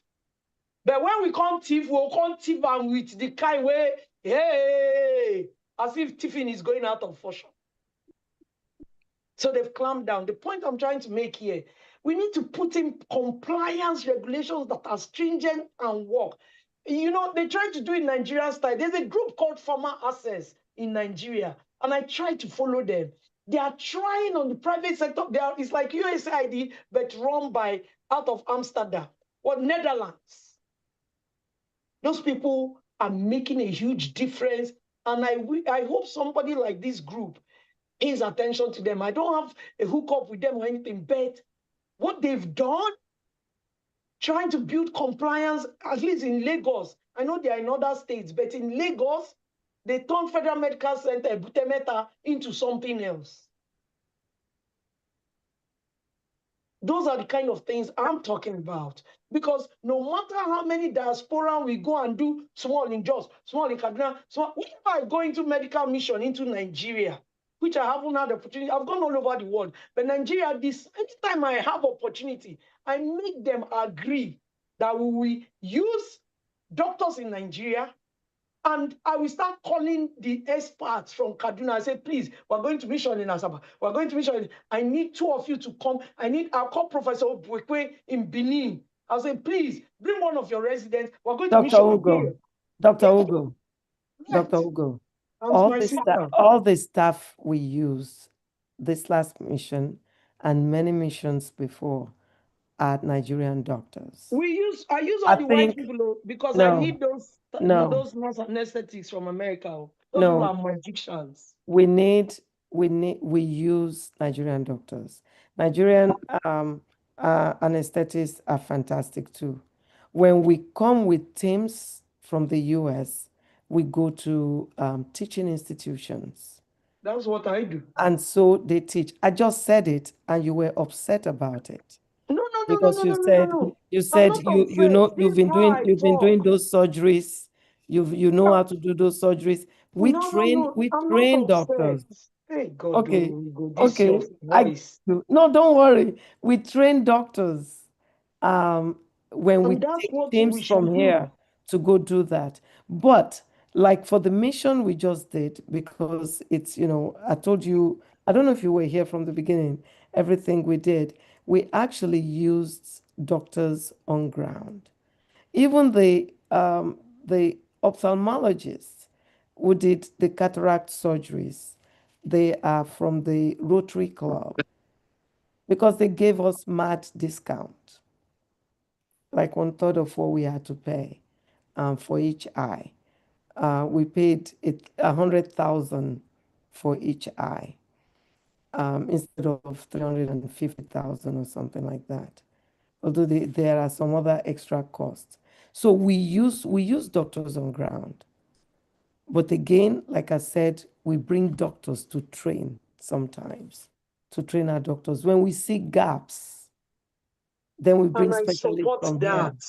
We I bring support specialists from that. here to help us. So Dr. Izugu is on the platform. He's a cardiologist and he started HTPTC in Enugu, and I forced him to start the one in Lagos because I'm on his board. I actually donated all the equipments for the Lagos site, including the EKG machines, the computers, the furniture, everything. I donated it because I felt people in Lagos, a lot of people from, the Western area will be able to go to that clinic. He's a cardiologist. He's a professor here at Johns Hopkins, and he telemeds in to assist when it's needed. I am So so he proud of being a continues to train. Nigerian. Don't He's, get my he- harsh voice he's wrong. right here. He just talked, Dr. Izugu. And yeah, I He heard talked, him. he I talked, heard. a, I've been on he this talked a call few since. times. Yeah. I've been on And this guess, call since the beginning. yes, and guess what? He has started this HTPTC in Abuja, Ghana. Dr. Izugu, where else? Well, we're in Mozambique. We're Mozambique. also in Malawi. That's There are beautiful. many African countries. We can do a lot as a team. We can really do a lot. Even So, in this Dr. Ugo, you in service. trouble because you are joining us. Ah, Yeah. Yes. This emergency medical services is one of the things we can do very quickly, in many places, and we can tap I on have a people. secondary school classmate that is professor of anesthesia in Calabar. She has a what they call it, warehouse full of what do you call it? What they call those things? Models to teach people CPR. And we don't have money to Mannequins. ship it to her. Mannequins. Mhm. Those are the kind of things that blow my mind. I'm just a civil servant. I couldn't even afford to ship one for her. Okay, so you have okay, let's talk offline. Offline. Yes. So please don't mind my voice. I was born with a No, man's voice. Dr. Hugo, I don't It's love worry. passion. everything I'm hearing here. It's Dr. passion, Hugo, and we're gonna put it to good use. Dr. Hugo, don't worry. Mm. Don't worry. I'll tell you straight. If I feel like I'll tell you, but it doesn't mean anything. We still Okay. will be working, keeping it moving. God So bless you people. Oh. I didn't know there's a forum like this and it's run by Nigerians. I can't even believe my ears. You people have just made my year. If it's just to listen to me. to God be the glory. Look, it's a Mm. new beginning for you Amen. because everything that happened. I repeat, because new doors are getting ready to open by the Amen. grace No. of God. Dr. Alvin said that Farmer Access is doing a good job on Yeah. capacity building in Yes. healthcare in Nigeria. I So, follow them. Mhm. yes. So, Nkechi is writing there that her voice is loud too. It is true. Sometimes even when she's talking to me on the phone, she's yelling. I'm like, Nkechi, keep it quiet, man. Mhm. And we keep it going. So don't even worry. Be yourself. This is a Thank platform you. where we are all ourselves, and you speak your mind so that we can work together and troubleshoot issues. We have a lot to work on here, and it is the right time, it is the right subject, it is the right day. It's the beginning of the year, 2026. So we have our work cut out for us. There's a lot that we have to do. I was Well, taking notes, and we will get the right people. We will connect with even the government, those in the social arena, and see how to make things work. We will talk to farmer access because there's no reason reinventing the wheel. Yeah.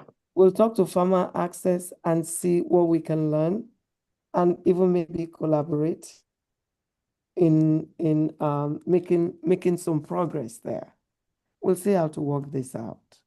But Dr. Ugo, we won't leave you alone. You have to be very much part of this because of your Don't the Lord prepared you for worry. that reason, for a reason. Don't Dr. worry. Aluya.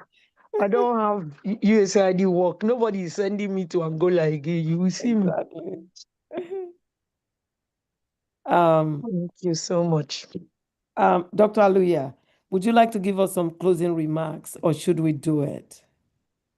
Well, it's a pleasure, and thank you for the opportunity to say what I had to say, and again, empower people in our community about what the U.S. had done in 2025. One of the things that is very paramount in all of this is that, and I said this before, sometimes the U.S., when they come up with policies, their policies are for their interest and interest alone. And it has become more evident now. Before, there was some political correctness about what they did. Now, there's no political correctness. This guy is as crude, as determined, and as intentional as there can be. And he's seen America and America first alone, period. So it's like nature. Nature do not care about your religion, your tribe, your whether you're Muslim or Christian or pagan. If it rains, it rains. If the wind flows, it flows. If you're not in the way of nature, it will claim you. But what you need to do understand its rules, its laws, and then just abide by them. And not understanding those laws is being informed. So we are informed. We know where things are and how to navigate the system, and that's how it is. And we've heard, we understand. Now we begin to take strategic steps to organize our system, ourselves, on how best to um, approach issues that will concern our community so that we can best protect ourselves, provide the kind of healthcare that we require in our community, preserve our families. When I mean families, individual families, collective families, and be able to anticipate what's going to happen in the future. Learn from here. We meet people who we now know that have done great things across the world, heard ideas.